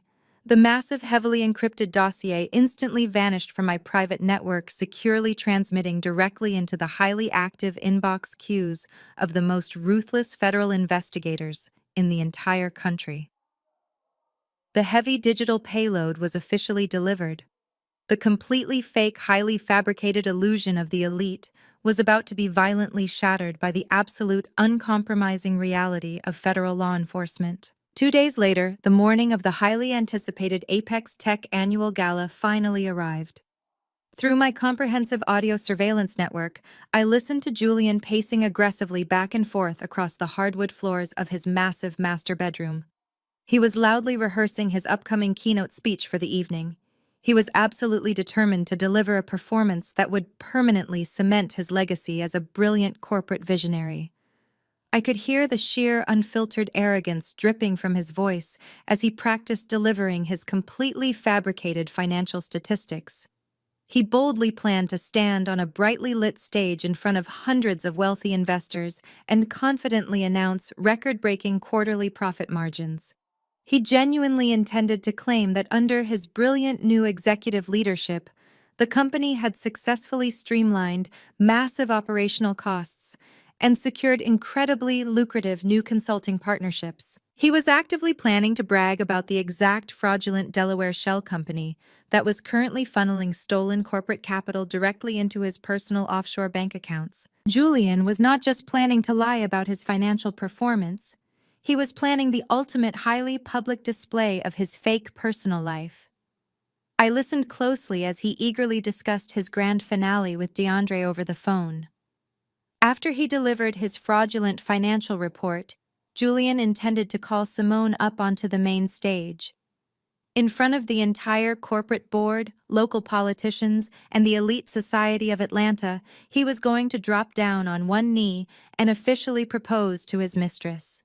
He wanted the heavy diamond ring, the one he had illegally purchased with stolen employee retirement funds, to sparkle brightly under the theatrical spotlights. He wanted thunderous applause. He wanted absolute adoration.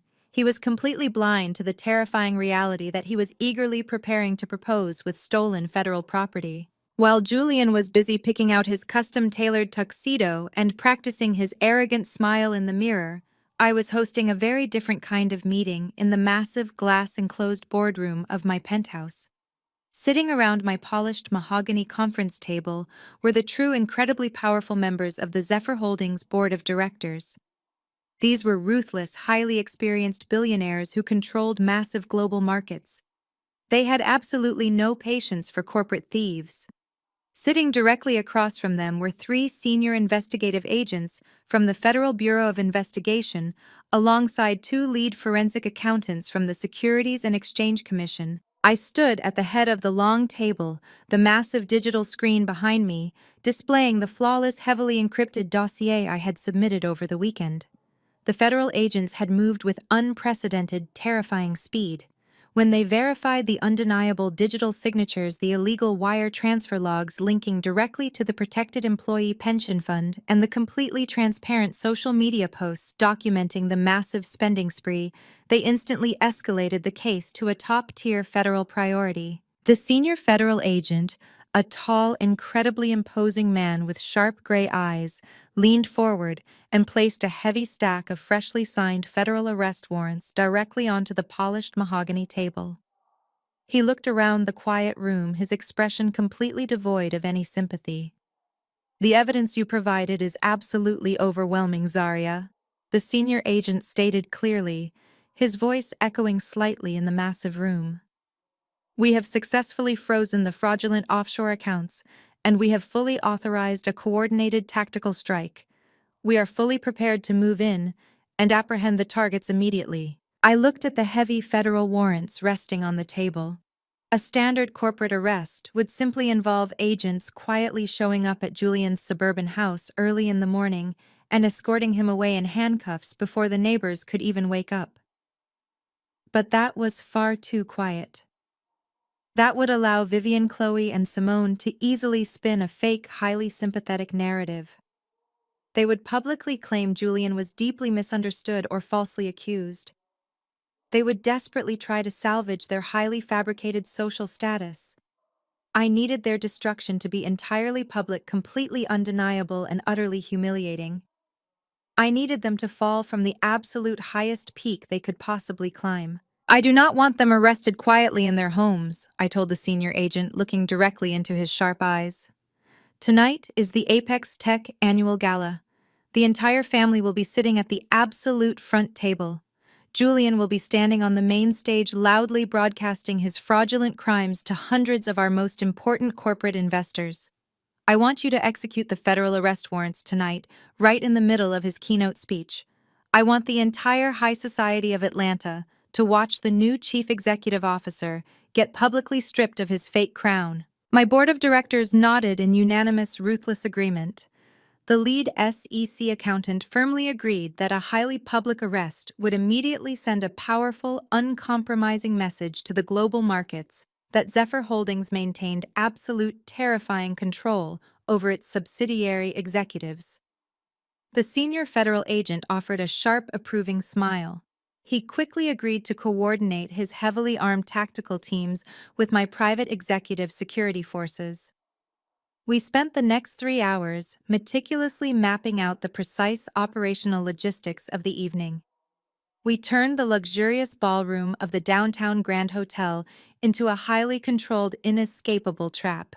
By 7 o'clock that evening, the vibrant downtown streets of Atlanta were completely jammed with massive black luxury cars and expensive stretch limousines. The Apex Tech annual gala was the absolute premier social event of the corporate season. The Grand Hotel was blazing with bright theatrical lights, and a long plush red carpet was explicitly rolled out directly to the main entrance. Hundreds of wealthy guests dressed in sparkling designer gowns and sharp tailored tuxedos were aggressively posing for the flashbulbs of the local press. I sat quietly in the dark, heavily tinted back seat of my armored Escalade parked discreetly in a secure alleyway directly across from the Grand Hotel entrance. I was wearing a breathtaking custom-designed emerald green silk gown that cost more than Vivian's newly purchased country club membership. I held an encrypted digital tablet in my lap, watching the live high-definition security feeds transmitting directly from the massive ballroom. My elite private security forces had fully taken over the entire venue hours ago. On the glowing screen, I watched Julian's rented luxury sports car finally pull up to the bright red carpet. He stepped out of the driver's seat wearing a ridiculously expensive velvet tuxedo jacket, looking incredibly smug and arrogantly confident. He quickly walked around the car and opened the passenger door for Simone. She stepped out onto the red carpet wearing a highly revealing bright crimson designer dress, aggressively flashing her stolen diamond ring directly at the flashing cameras. Right behind them, a massive luxury SUV pulled up. Vivian, Richard, Chloe, and DeAndre stepped out all dressed in heavily branded, obnoxiously expensive clothing, purchased entirely with stolen corporate funds.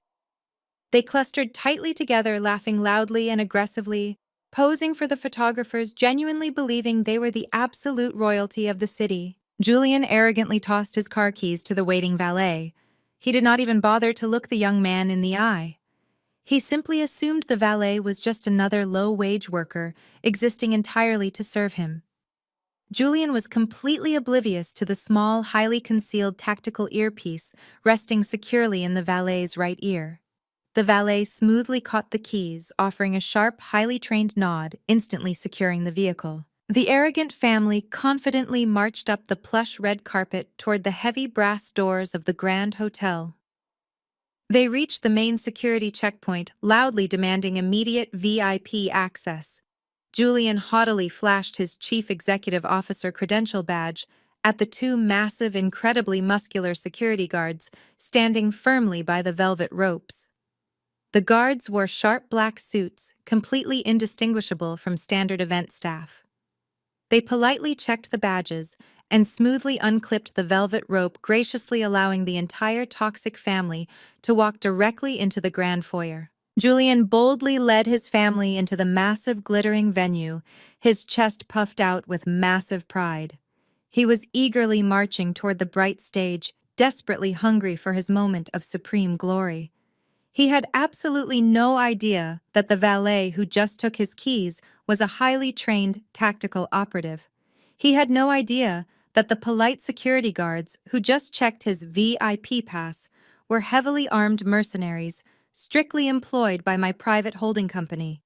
He was entirely blind to the terrifying reality that the actual hotel staff had been completely replaced by an elite army of security professionals and undercover federal agents.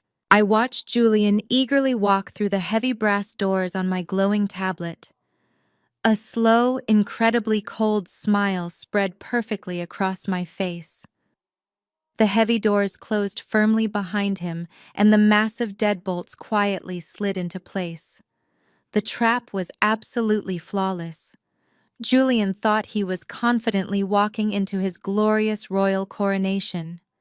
He did not realize he had just willingly walked directly into a highly secured, perfectly locked cage.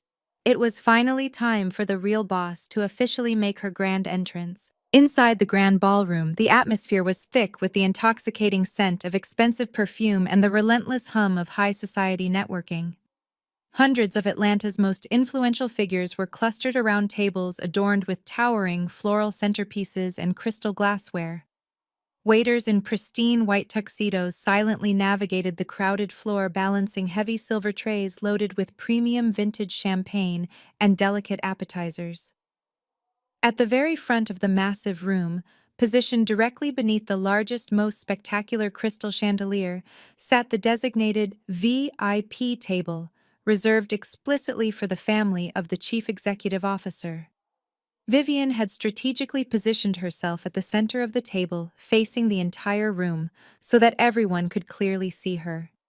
She sat rigidly in her designer gown, her chin tilted upward aggressively, demanding the attention and respect of every single passing guest. She was actively performing the role of the ultimate matriarch, offering tight, condescending smiles to the corporate vice presidents and regional managers, who respectfully approached the table to pay their mandatory respects.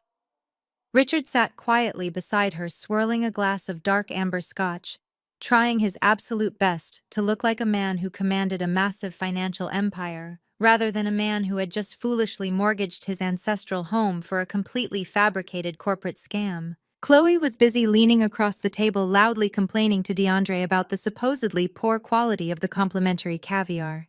She made absolutely sure to keep her wrist elevated, ensuring the heavy diamond bracelet she had illegally purchased just days ago caught the bright glare of the overhead spotlights. DeAndre completely ignored her complaints, his eyes darting frantically around the crowded room. He was desperately trying to spot wealthy investors to pitch his completely fraudulent consulting firm to genuinely believing he was now a major player in the elite corporate ecosystem.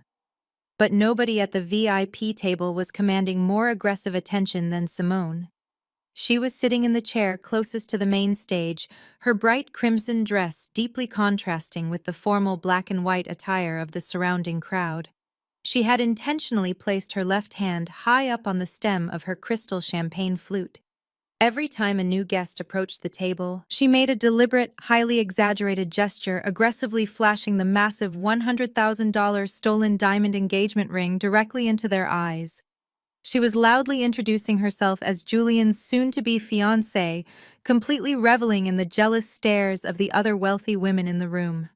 They were a collective masterpiece of unearned arrogance, sitting proudly on a massive throne built entirely out of stolen federal funds. At exactly 8:30, the heavy ambient music slowly faded away. The bright overhead chandeliers dimmed slightly, casting a dramatic, highly focused spotlight directly onto the massive main stage. A senior board member, an older man with silver hair, and a highly distinguished voice stepped up to the clear acrylic podium. He tapped the microphone twice, calling the massive ballroom to complete attention. He began reading from a carefully prepared script, loudly praising the incredible resilience and the massive forward momentum of Apex Tech. He spoke highly of the recent corporate transition and finally announced the man of the hour. With a booming, highly enthusiastic voice, he officially introduced the brand new chief executive officer to the stage. The entire ballroom erupted into thunderous, polite applause. Julian stood up from his seat at the VIP table. He aggressively buttoned the center button of his expensive velvet tuxedo jacket and offered a highly practiced, incredibly smug wave to the applauding crowd. He leaned down and quickly kissed Simone on the cheek, whispering a promise that he would call her up to the stage very soon. Vivian actually stood up and clapped louder than anyone else in the massive room, her face beaming with extreme unfiltered pride. Julian confidently marched up the short carpeted stairs to the main stage. He walked directly into the bright, blinding spotlight, genuinely feeling like a conquering king, returning to claim his massive empire. He shook hands firmly with the senior board member, took his position directly behind the transparent acrylic podium, and looked out over the massive sea of wealthy faces. This was the exact moment he had aggressively manipulated, lied, and stolen to achieve. He looked down at the teleprompter screen resting on the podium, which displayed his completely fabricated financial report. He took a deep theatrical breath, aggressively gripping the edges of the podium to project massive corporate strength. He leaned directly into the microphone, his lips parting to deliver the first lie of the evening. "Welcome, distinguished guests." Julian began, his voice booming confidently through the massive speakers lining the ballroom walls. "It is an absolute honor to stand before you tonight as the leader of this incredible company." Julian's voice was violently cut off. The microphone simply died. A loud, sharp electronic pop echoed aggressively through the massive sound system, instantly followed by absolute deafening silence. Julian tapped the microphone firmly with his finger, frowning in deep confusion. He leaned closer and spoke again, but absolutely no sound came out. The teleprompter screen on his podium suddenly flickered violently and completely flatlined, turning entirely pitch black. A low murmur of confusion quickly rippled through the massive crowd. Julian aggressively waved his hand at the audio-visual technicians positioned in the dark control booth at the back of the room, loudly demanding they fix the immediate technical issue. But the technicians were no longer sitting at their control boards. They had been physically escorted out of the booth exactly 3 minutes ago by my heavily armed private security forces. Before Julian could even attempt to apologize to the restless crowd, a massive, incredibly heavy mechanical thud echoed loudly from the back of the room. It was followed instantly by another loud thud, and then another. The guests quickly turned their heads in sheer confusion. The massive brass doors at the main entrance, the heavy wooden doors leading to the kitchens, and the designated emergency fire exits were simultaneously slamming shut. The loud, highly distinct sound of heavy steel deadbolts aggressively sliding into place echoed terrifyingly through the quiet ballroom. My elite security forces had seamlessly engaged the emergency lockdown protocol. The entire venue was now completely sealed from the outside world. Nobody was getting in, and absolutely nobody was getting out. Vivian stood up slightly from her chair, looking frantically around the massive room. DeAndre dropped his champagne glass, the fragile crystal shattering loudly against the polished floor, his deep paranoia finally kicking in. Simone aggressively grabbed the edge of the table, her arrogant smile completely vanishing as the terrifying reality of the locked doors set in. Julian stood completely frozen on the stage, his intense panic rapidly rising. He desperately gripped the podium, entirely unsure of what to do next. Then the entire ballroom plunged into complete, absolute darkness. Every single overhead chandelier, every wall sconce, and the bright stage spotlight instantly died. A collective gasp of pure shock erupted from the wealthy crowd. People blindly grabbed onto each other in the pitch-black room. The carefully cultivated atmosphere of elite corporate elegance was instantly shattered, replaced entirely by a heavy, suffocating wave of genuine terror. For exactly 10 agonizing seconds, the massive ballroom remained entirely dark and terrifyingly silent. The elite society of Atlanta was trapped inside a massive steel cage.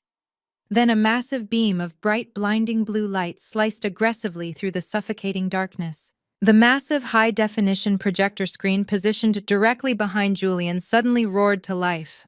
The massive screen did not display the Apex Tech corporate logo.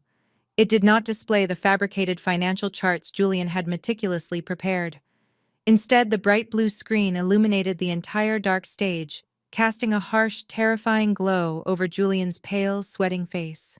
Imprinted squarely in the center of the massive screen in sharp, completely uncompromising silver lettering was a massive corporate logo. It read, Zephyr Holdings, A collective wave of highly confused whispers rapidly swept through the trapped audience. They were highly educated corporate investors.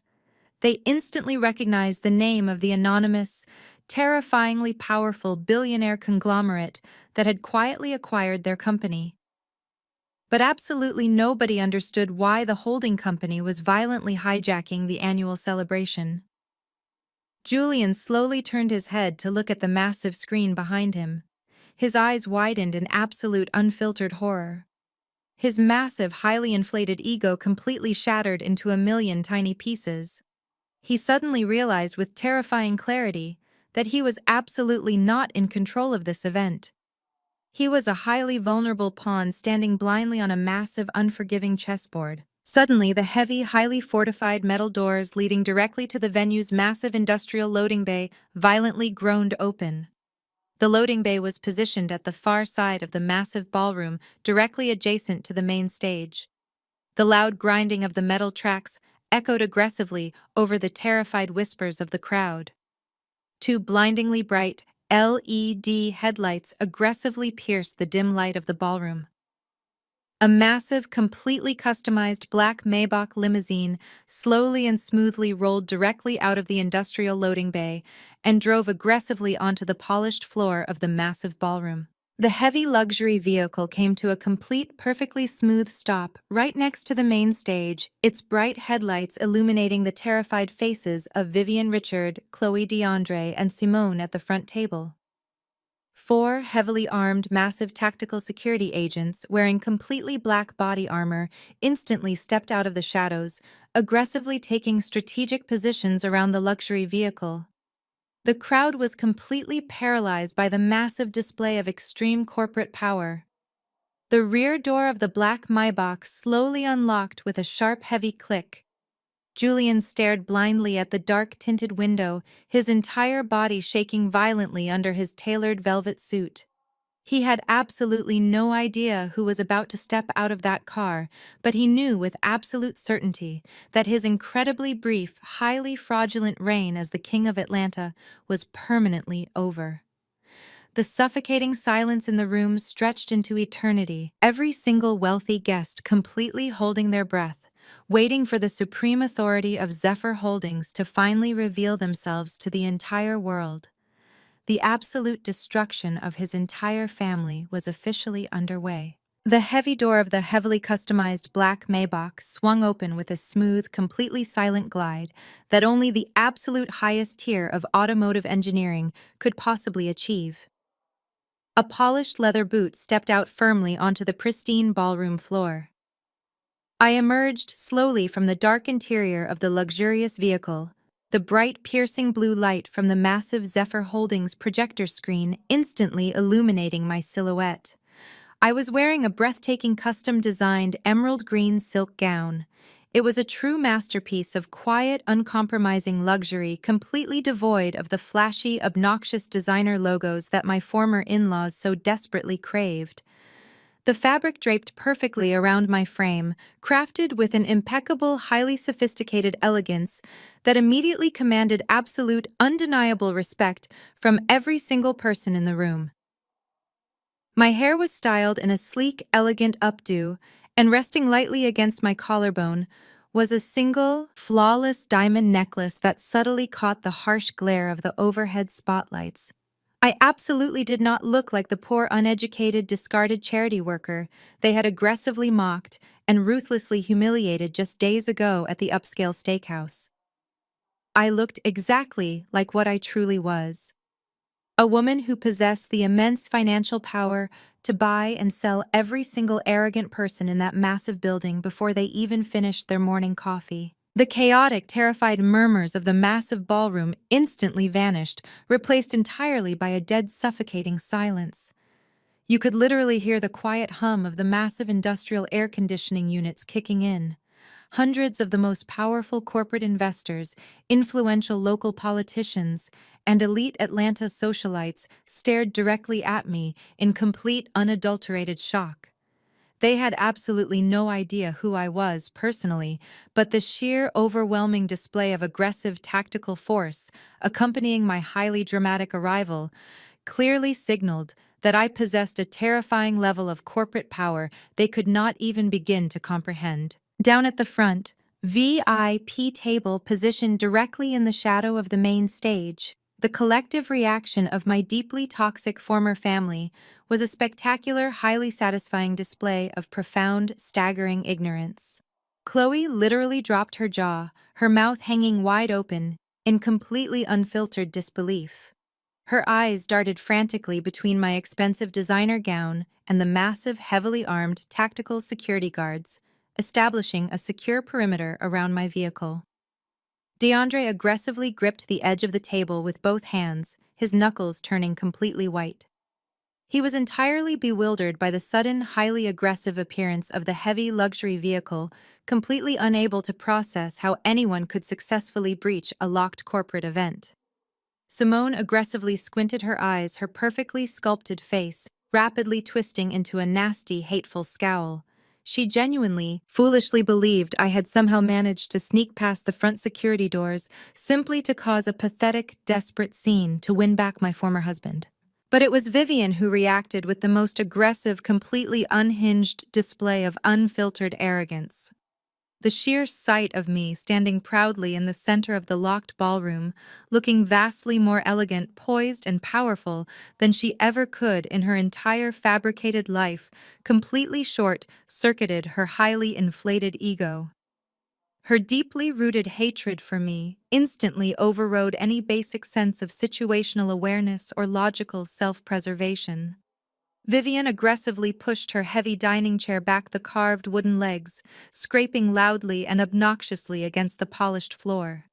She stood up to her full height, her face turning a bright, furious shade of crimson that heavily clashed with her expensive designer gown.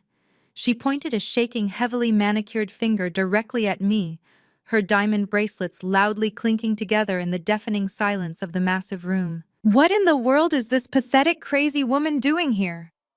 Vivian screamed at the absolute top of her lungs, her shrill, highly grating voice echoing aggressively through the completely silent ballroom. She is a completely unhinged stalker. She is absolutely insane. She has absolutely no business being at a highly exclusive private corporate event. Vivian violently turned her head toward the massive, heavily armed tactical security guards, standing in a tight, highly disciplined perimeter around my luxury vehicle. "Grab her right now," Vivian commanded aggressively, waving her hand in the air like a tyrannical queen ordering her loyal subjects. "Do you incompetent people not know who we are?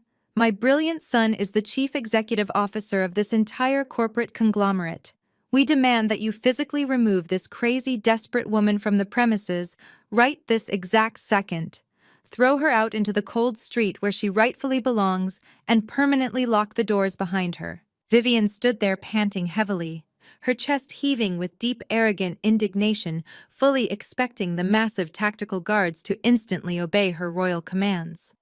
She eagerly waited for them to aggressively grab my arms, forcefully, march me across the massive ballroom, and physically drag me away in utter, complete humiliation in front of the entire elite society of Atlanta. Instead, absolutely nothing happened. The massive tactical agents did not even blink at her highly aggressive, hysterical screaming. They remained completely motionless, their faces entirely devoid of any emotion, their sharp eyes continuously scanning the dark perimeter of the locked room to ensure absolute operational security. The lead executive security director, a highly decorated, incredibly intimidating former military operative wearing a sharp black suit and a secure communications earpiece, calmly stepped forward from the shadows of the vehicle. He completely, utterly ignored Vivian's furious, demanding commands. He turned his imposing body directly toward me, clicked his heels together, slightly dipped his head in a deep, highly respectful bow of absolute submission, and formally offered me a clear, unobstructed path directly toward the main stage. Vivian physically gasped, a loud, highly dramatic sound of pure, unadulterated shock escaping her throat. Her hand aggressively flew up to cover her open mouth. Richard quickly grabbed her arm, pulling aggressively on her designer's sleeve, desperately trying to force her back down into her chair.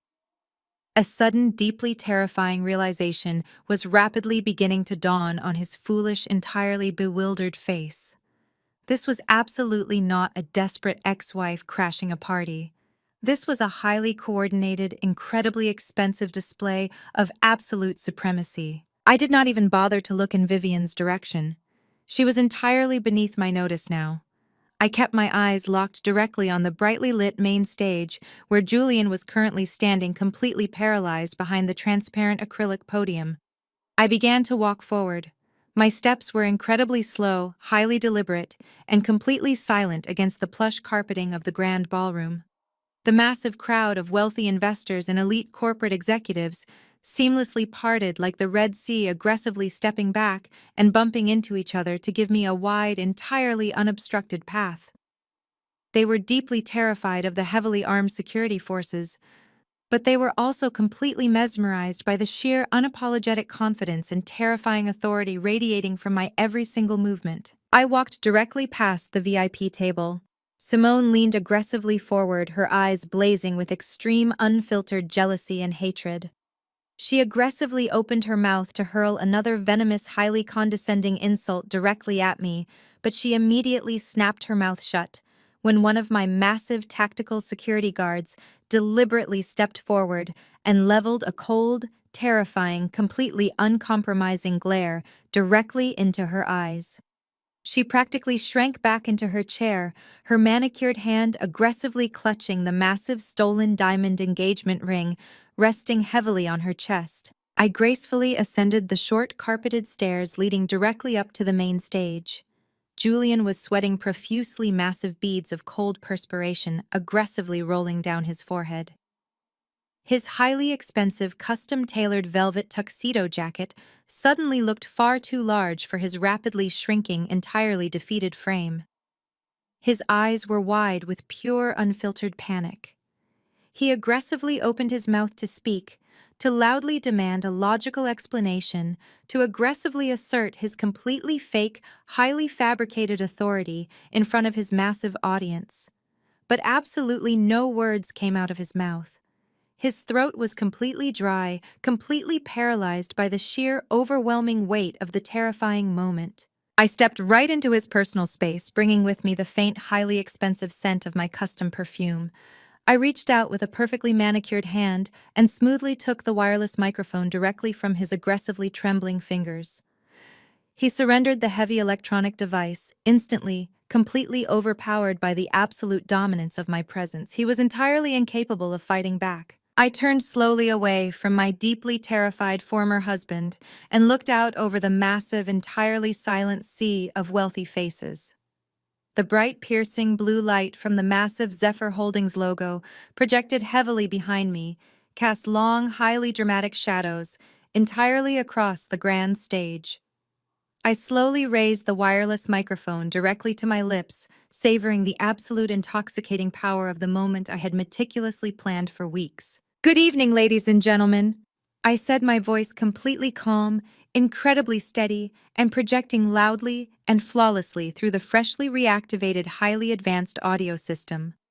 "I sincerely apologize for the highly dramatic, incredibly sudden interruption to your elegant evening festivities. My name is Zarya. For those of you in this room who strictly monitor the global financial markets and deeply analyze major corporate acquisitions, you already know exactly what that massive, brightly lit logo directly behind me represents. But for those of you who simply came here tonight to drink highly expensive vintage champagne, aggressively network with your peers, and celebrate a completely fabricated, highly fraudulent illusion of corporate success, allow me to formally and properly introduce myself to this entire city." I paused for a brief, highly dramatic second, letting the absolute silence of the room stretch to its absolute breaking point. "I am the founder, the primary strategic visionary, and the absolute sole owner of Zephyr Holdings," I announced, my voice echoing with terrifying absolute finality.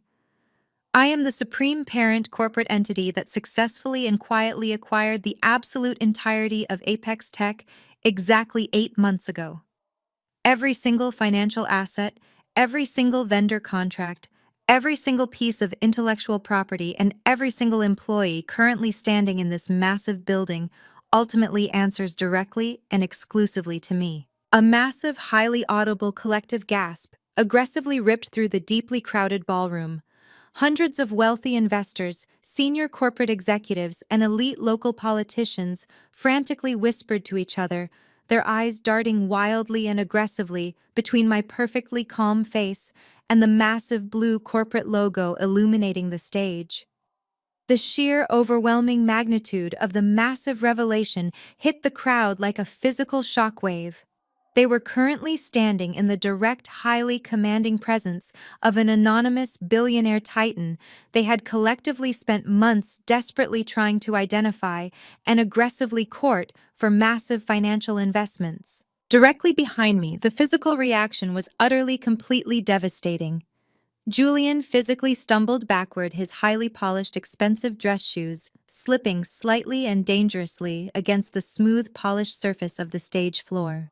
He aggressively grabbed the sharp edge of the transparent acrylic podium with both hands, just to desperately keep himself from completely collapsing onto the ground in sheer, unfiltered terror. The terrifying, completely undeniable realization hit him like a massive, high-speed commercial freight train.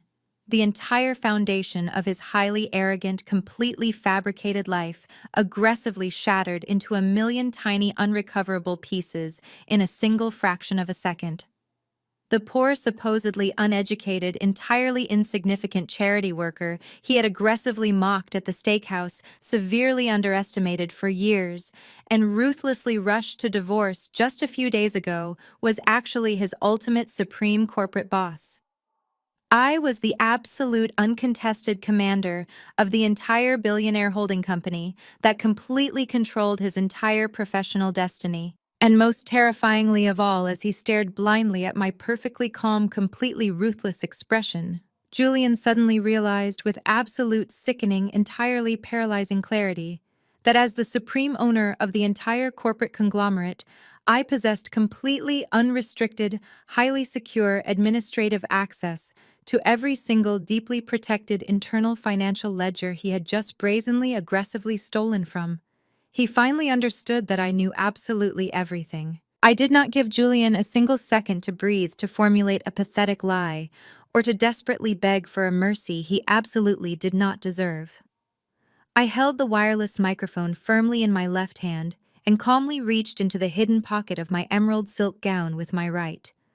I pulled out a small, sleek electronic remote control. I pointed it directly at the audio-visual receiver located at the back of the room and pressed a single glowing red button. The massive blue Zephyr Holdings logo on the high-definition projector screen directly behind me instantly vanished.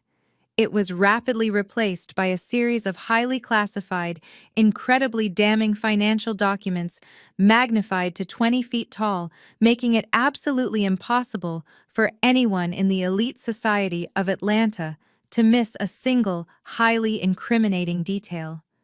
The collective gasp from the audience was deafening. "Ladies and gentlemen," I announced, my voice echoing with terrifying authority over the massive sound system.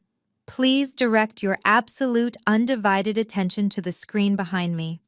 You are currently looking at a completely fraudulent, heavily fabricated vendor contract for $2 million. This highly illegal document was manually authorized and digitally signed by your brand new chief executive officer just 4 days ago." I pressed the button again. The massive screen instantly shifted, displaying the official corporate registration documents from the state of Delaware. "The sole recipient of this massive wire transfer is not a legitimate corporate strategy firm." I continued, my eyes locking directly onto the VIP table. "It is a completely fake shell company called Onyx Consulting, secretly owned and exclusively operated by his deeply unqualified brother-in-law, DeAndre. They aggressively conspired to steal $2 million of corporate capital and funnel it directly into a private offshore account." The wealthy corporate investors in the audience began to shout in pure, unfiltered outrage. These were men and women who aggressively protected their massive financial portfolios. Discovering that the newly appointed CEO was actively robbing them blind in his very first week caused a massive, highly volatile ripple of pure fury to spread rapidly across the ballroom. But I was not completely finished.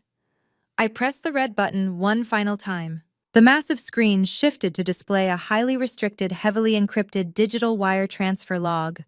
The bright red numbers highlighted the exact, undeniable origin of the stolen funds. But the absolute worst offense, I said, my voice dropping into a cold, uncompromising register that completely silenced the furious crowd.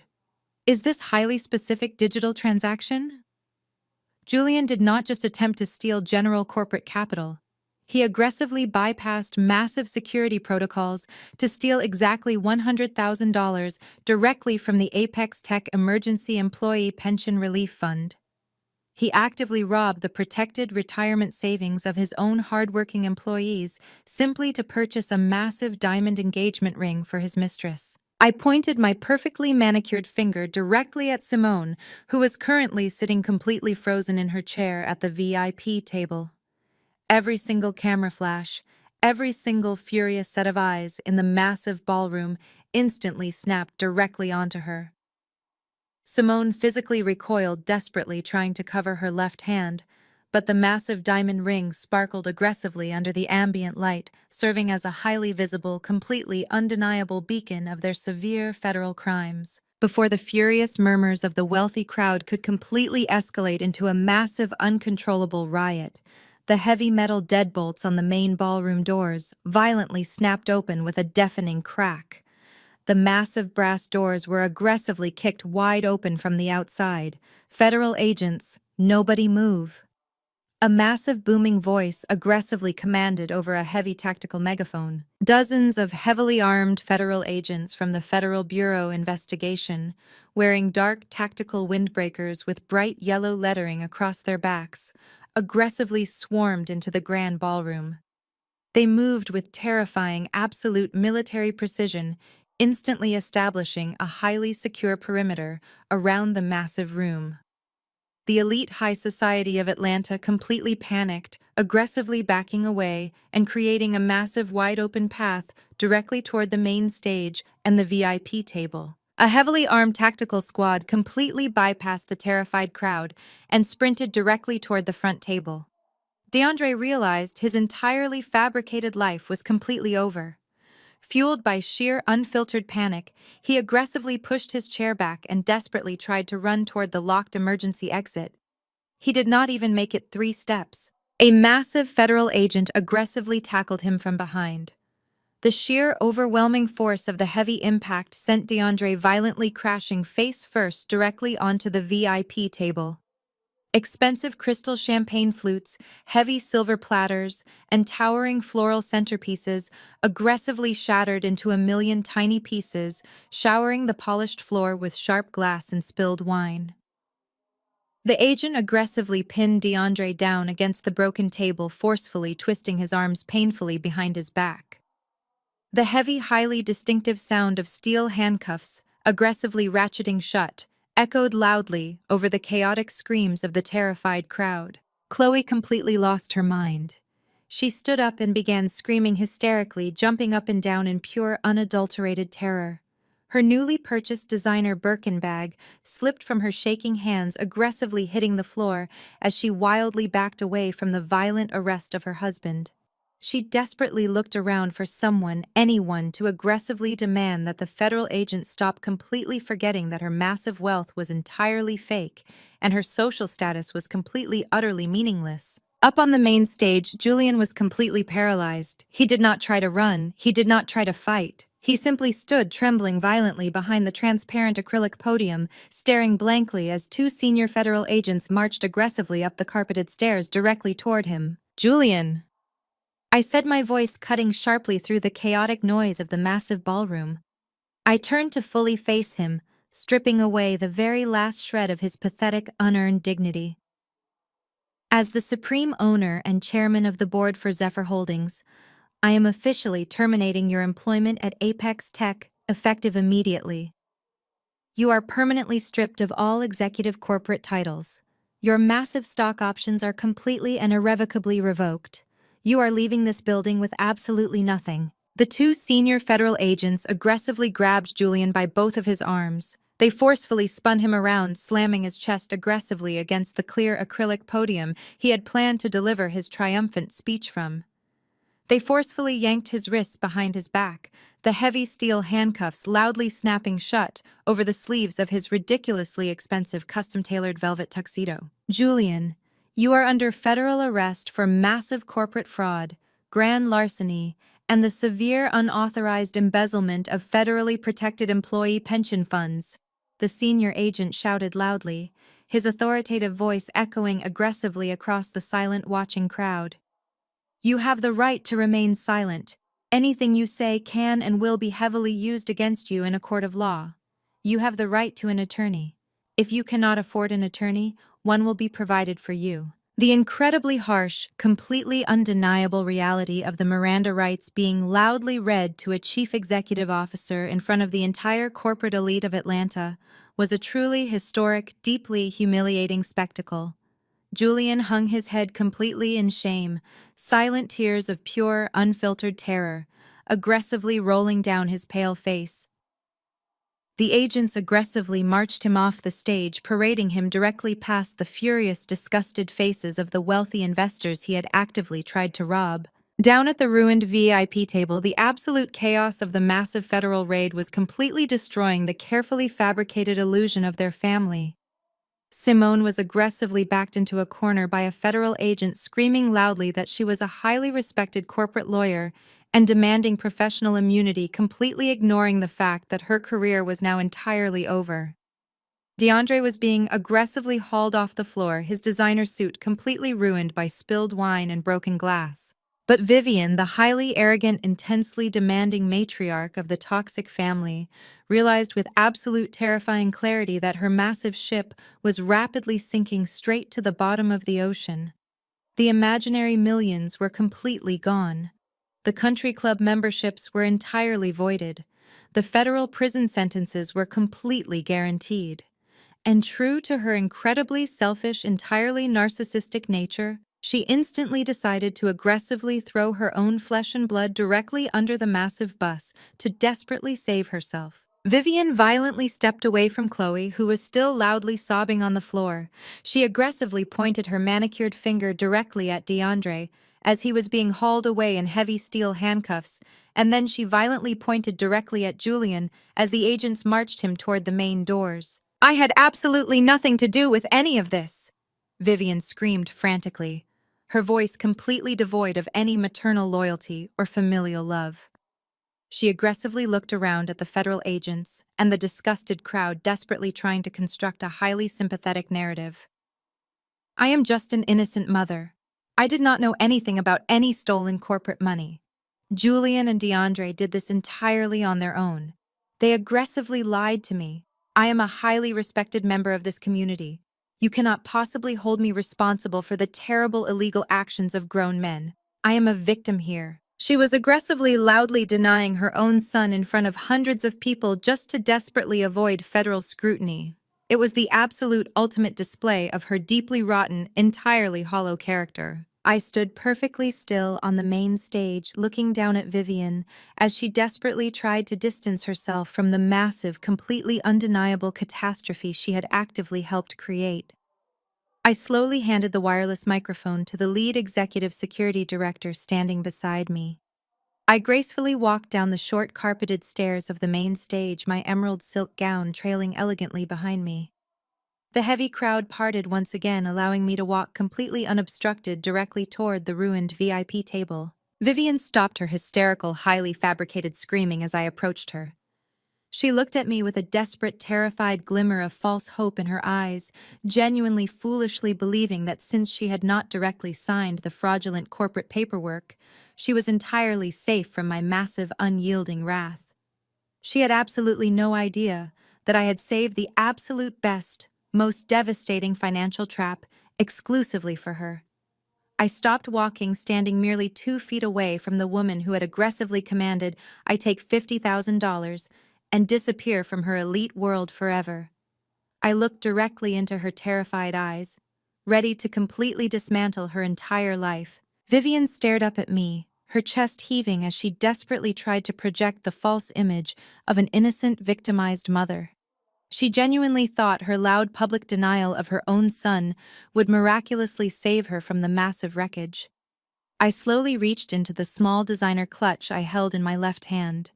I did not pull out a handkerchief for her highly theatrical tears. Instead, I pulled out a thick, heavy piece of perfectly folded legal paper. I calmly unfolded the document and held it up so the bright ambient light of the ballroom clearly illuminated the bold black text and the highly distinctive red notary seals. "You boldly claim you had absolutely nothing to do with this massive criminal enterprise, Vivian," I said, my voice projecting loudly and clearly enough for the federal agents and the surrounding elite crowd to hear every single word. "You aggressively demand immunity, claiming you are just a highly respected member of this elite community who was cruelly deceived. But the federal paper trail tells a completely different, highly incriminating story." Vivian looked at the paper in my hand, her eyes rapidly scanning the dense legal text. All the remaining color instantly drained from her perfectly made-up face. Her legs visibly trembled and she aggressively gripped the edge of a nearby chair to keep herself from collapsing. "Just 3 days ago, I continued my tone, completely devoid of any pity or hesitation. You and Richard willingly and eagerly signed this exact document. You aggressively remortgaged your massive ancestral home, the absolute only piece of real generational wealth your family actually possessed. You took out a massive, highly predatory loan specifically to provide the initial seed capital for DeAndre's completely fraudulent Delaware shell company. You actively funded the exact criminal vehicle they used to steal $2 million from my corporation. You are not an innocent bystander, Vivian. You are a direct active financial accomplice to a massive federal crime." Richard let out a loud, pathetic groan, physically burying his face in his shaking hands. He knew the absolute truth was finally out. But Vivian, entirely incapable of accepting defeat, desperately tried to pivot her defense. "That is just a standard bank loan," Vivian stammered aggressively, her shrill voice cracking under the massive pressure. "You cannot possibly prove we knew the consulting firm was fake. And even if we did that, mortgage is securely held by our regional bank. You have absolutely no legal right to stand here and aggressively wave my personal financial documents in my face. You do not control my bank." I offered her a cold, terrifyingly sharp smile. "You are absolutely right, Vivian. I do not control your regional bank. Because exactly 6 hours after you foolishly signed your name on the dotted line, your bank actively realized your massive loan was highly toxic and entirely secured by fraudulent income projections. They aggressively shopped your debt portfolio on the secondary financial market to liquidate their risk." I took a slow, highly deliberate step closer to her. "And my private equity division at Zephyr Holdings purchased your entire debt portfolio at a premium cash price. I am not just your ultimate corporate boss, Vivian. I am now your direct, exclusive mortgage lender. I literally and legally own the banknote to your sprawling suburban estate." Vivian gasped, physically stumbling backward as if I had just violently struck her across the face. "And because you actively secured that massive loan under highly fraudulent pretenses to explicitly fund a federal criminal enterprise, I am officially calling the entire loan due immediately. I announce delivering the absolute final, devastating blow. You are completely in default. You and Richard have exactly 24 hours to pack whatever cheap, heavily financed belongings you have left and permanently vacate the property. My commercial real estate developers have already determined that your ancestral home is worth vastly more as a vacant lot. If you are not completely off the premises by tomorrow evening, the bulldozers are scheduled to arrive and completely level your precious home to the ground." Vivian let out a piercing, completely hysterical scream. Her knees finally buckled and she collapsed entirely onto the polished ballroom floor, her highly expensive designer gown pooling uselessly around her shaking body. She began to weep uncontrollably, aggressively, pounding her fists against the floor, mourning the absolute permanent loss of her fake royal status. Before I could even turn away from the pathetic sight of Vivian weeping on the floor, a sharp, highly arrogant voice aggressively interrupted the silence. "You cannot possibly do this!" Simone snapped loudly, aggressively, pushing her way past a federal agent to stand directly in front of me. Simone was desperately trying to salvage her rapidly imploding life. She aggressively smoothed down her bright crimson dress, attempting to forcefully project the intimidating aura of a highly successful corporate lawyer. She pointed her manicured finger directly at my face, her stolen diamond ring catching the harsh light. "I am a senior legal partner at Vanguard," and Hayes Simone declared, aggressively relying entirely on her empty legal jargon. "What you are doing here is a massive, highly actionable abuse of corporate power. You cannot simply unilaterally foreclose on a residential property without a lengthy judicial review, and you certainly cannot authorize federal agents to aggressively arrest an executive officer without a formal corporate hearing. If you do not order these agents to immediately release Julian and DeAndre, I will personally file an aggressive multi-million-dollar civil rights lawsuit against you and Zephyr Holdings by tomorrow morning. I will completely destroy your corporate reputation." I did not flinch. I did not step back. I simply looked at her with pure, unfiltered disgust. Simone actually believed her law degree made her completely untouchable. She genuinely thought she could aggressively bully her way out of a massive federal raid. I turned my head slightly and locked eyes with the senior FBI agent standing just a few feet away. I reached out, and one of my elite tactical security directors immediately placed a thick, bright blue legal folder directly into my hand. I calmly held the folder out to the senior federal agent. "Agent," I said, clearly completely ignoring Simone's empty, pathetic threats. "Inside this folder, you will find the complete, highly classified digital metadata extracted directly from the Onyx Consulting Incorporation documents filed in the state of Delaware." Simone's arrogant, highly aggressive posture instantly vanished. Her arms slowly dropped to her side, and a look of pure, unadulterated terror rapidly washed over her face. She knew exactly what digital metadata meant. DeAndre is far too incompetent to legally draft highly complex corporate shell company documents by himself, I explained to the entire room, keeping my eyes locked directly on Simone. The digital fingerprints on those fraudulent documents prove they were explicitly drafted, heavily reviewed, and officially submitted using the secure IP address and the highly encrypted legal credentials of a junior partner at Vanguard and Hayes. I turned my absolute, uncompromising attention back to Simone. "You did not just sleep with a married man in expensive hotel rooms, Simone. You actively utilized your prestigious legal background to explicitly facilitate a massive $2 million federal embezzlement scheme. You are the architect of the shell company." "That is a complete lie," Simone shrieked frantically, her voice reaching a highly unnatural, panicked pitch. She aggressively stepped backward, desperately trying to put distance between herself and the massive federal agents rapidly closing in on her. "Julian lied to me. He completely manipulated me. I had absolutely no idea the consulting firm was a criminal front." "You can try selling that pathetic narrative to the federal judge," I replied coldly. "But you should probably know that Vanguard and Hayes does not take kindly to their prestigious commercial offices being actively used to facilitate federal felonies. Specifically because I officially purchased their entire commercial building 3 days ago, and I am now their direct landlord. I personally forwarded this exact blue folder to the senior managing partners of your firm exactly 1 hour ago. You were officially fired before you even stepped out of your rented limousine tonight." Simone opened her mouth to aggressively argue, but absolutely no sound came out. She was completely, utterly trapped. Furthermore, I continued delivering the final, inescapable reality of her new life.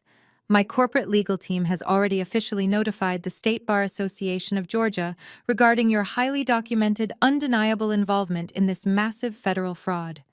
Your prestigious legal license is currently suspended pending an expedited disbarment hearing. You are no longer a lawyer, Simone. You are officially an active accomplice to grand larceny." The senior FBI agent did not hesitate for a single second. He aggressively stepped forward, grabbing Simone roughly by her bare arm. He swiftly spun her around, forcing her hands behind her back. Simone screamed hysterically, thrashing wildly against the massive agent, completely ruining her perfect hair and smudging her expensive makeup. The heavy steel handcuffs ratcheted loudly and painfully around her wrists. Another agent quickly stepped forward, firmly gripping her left hand. He aggressively, unapologetically slid the massive $100,000 diamond engagement ring completely off her finger, loudly declaring it officially confiscated as stolen federal evidence. Simone let out a devastating, completely broken wail as the massive stone was dropped carelessly into a clear plastic evidence bag. I stepped back and slowly surveyed the absolute magnificent devastation of the grand ballroom. The entire family was completely, utterly ruined. Julian was standing near the heavy brass doors, tightly handcuffed his entire career and personal freedom permanently destroyed, crying silently as the reality of a decade in federal prison completely crushed him.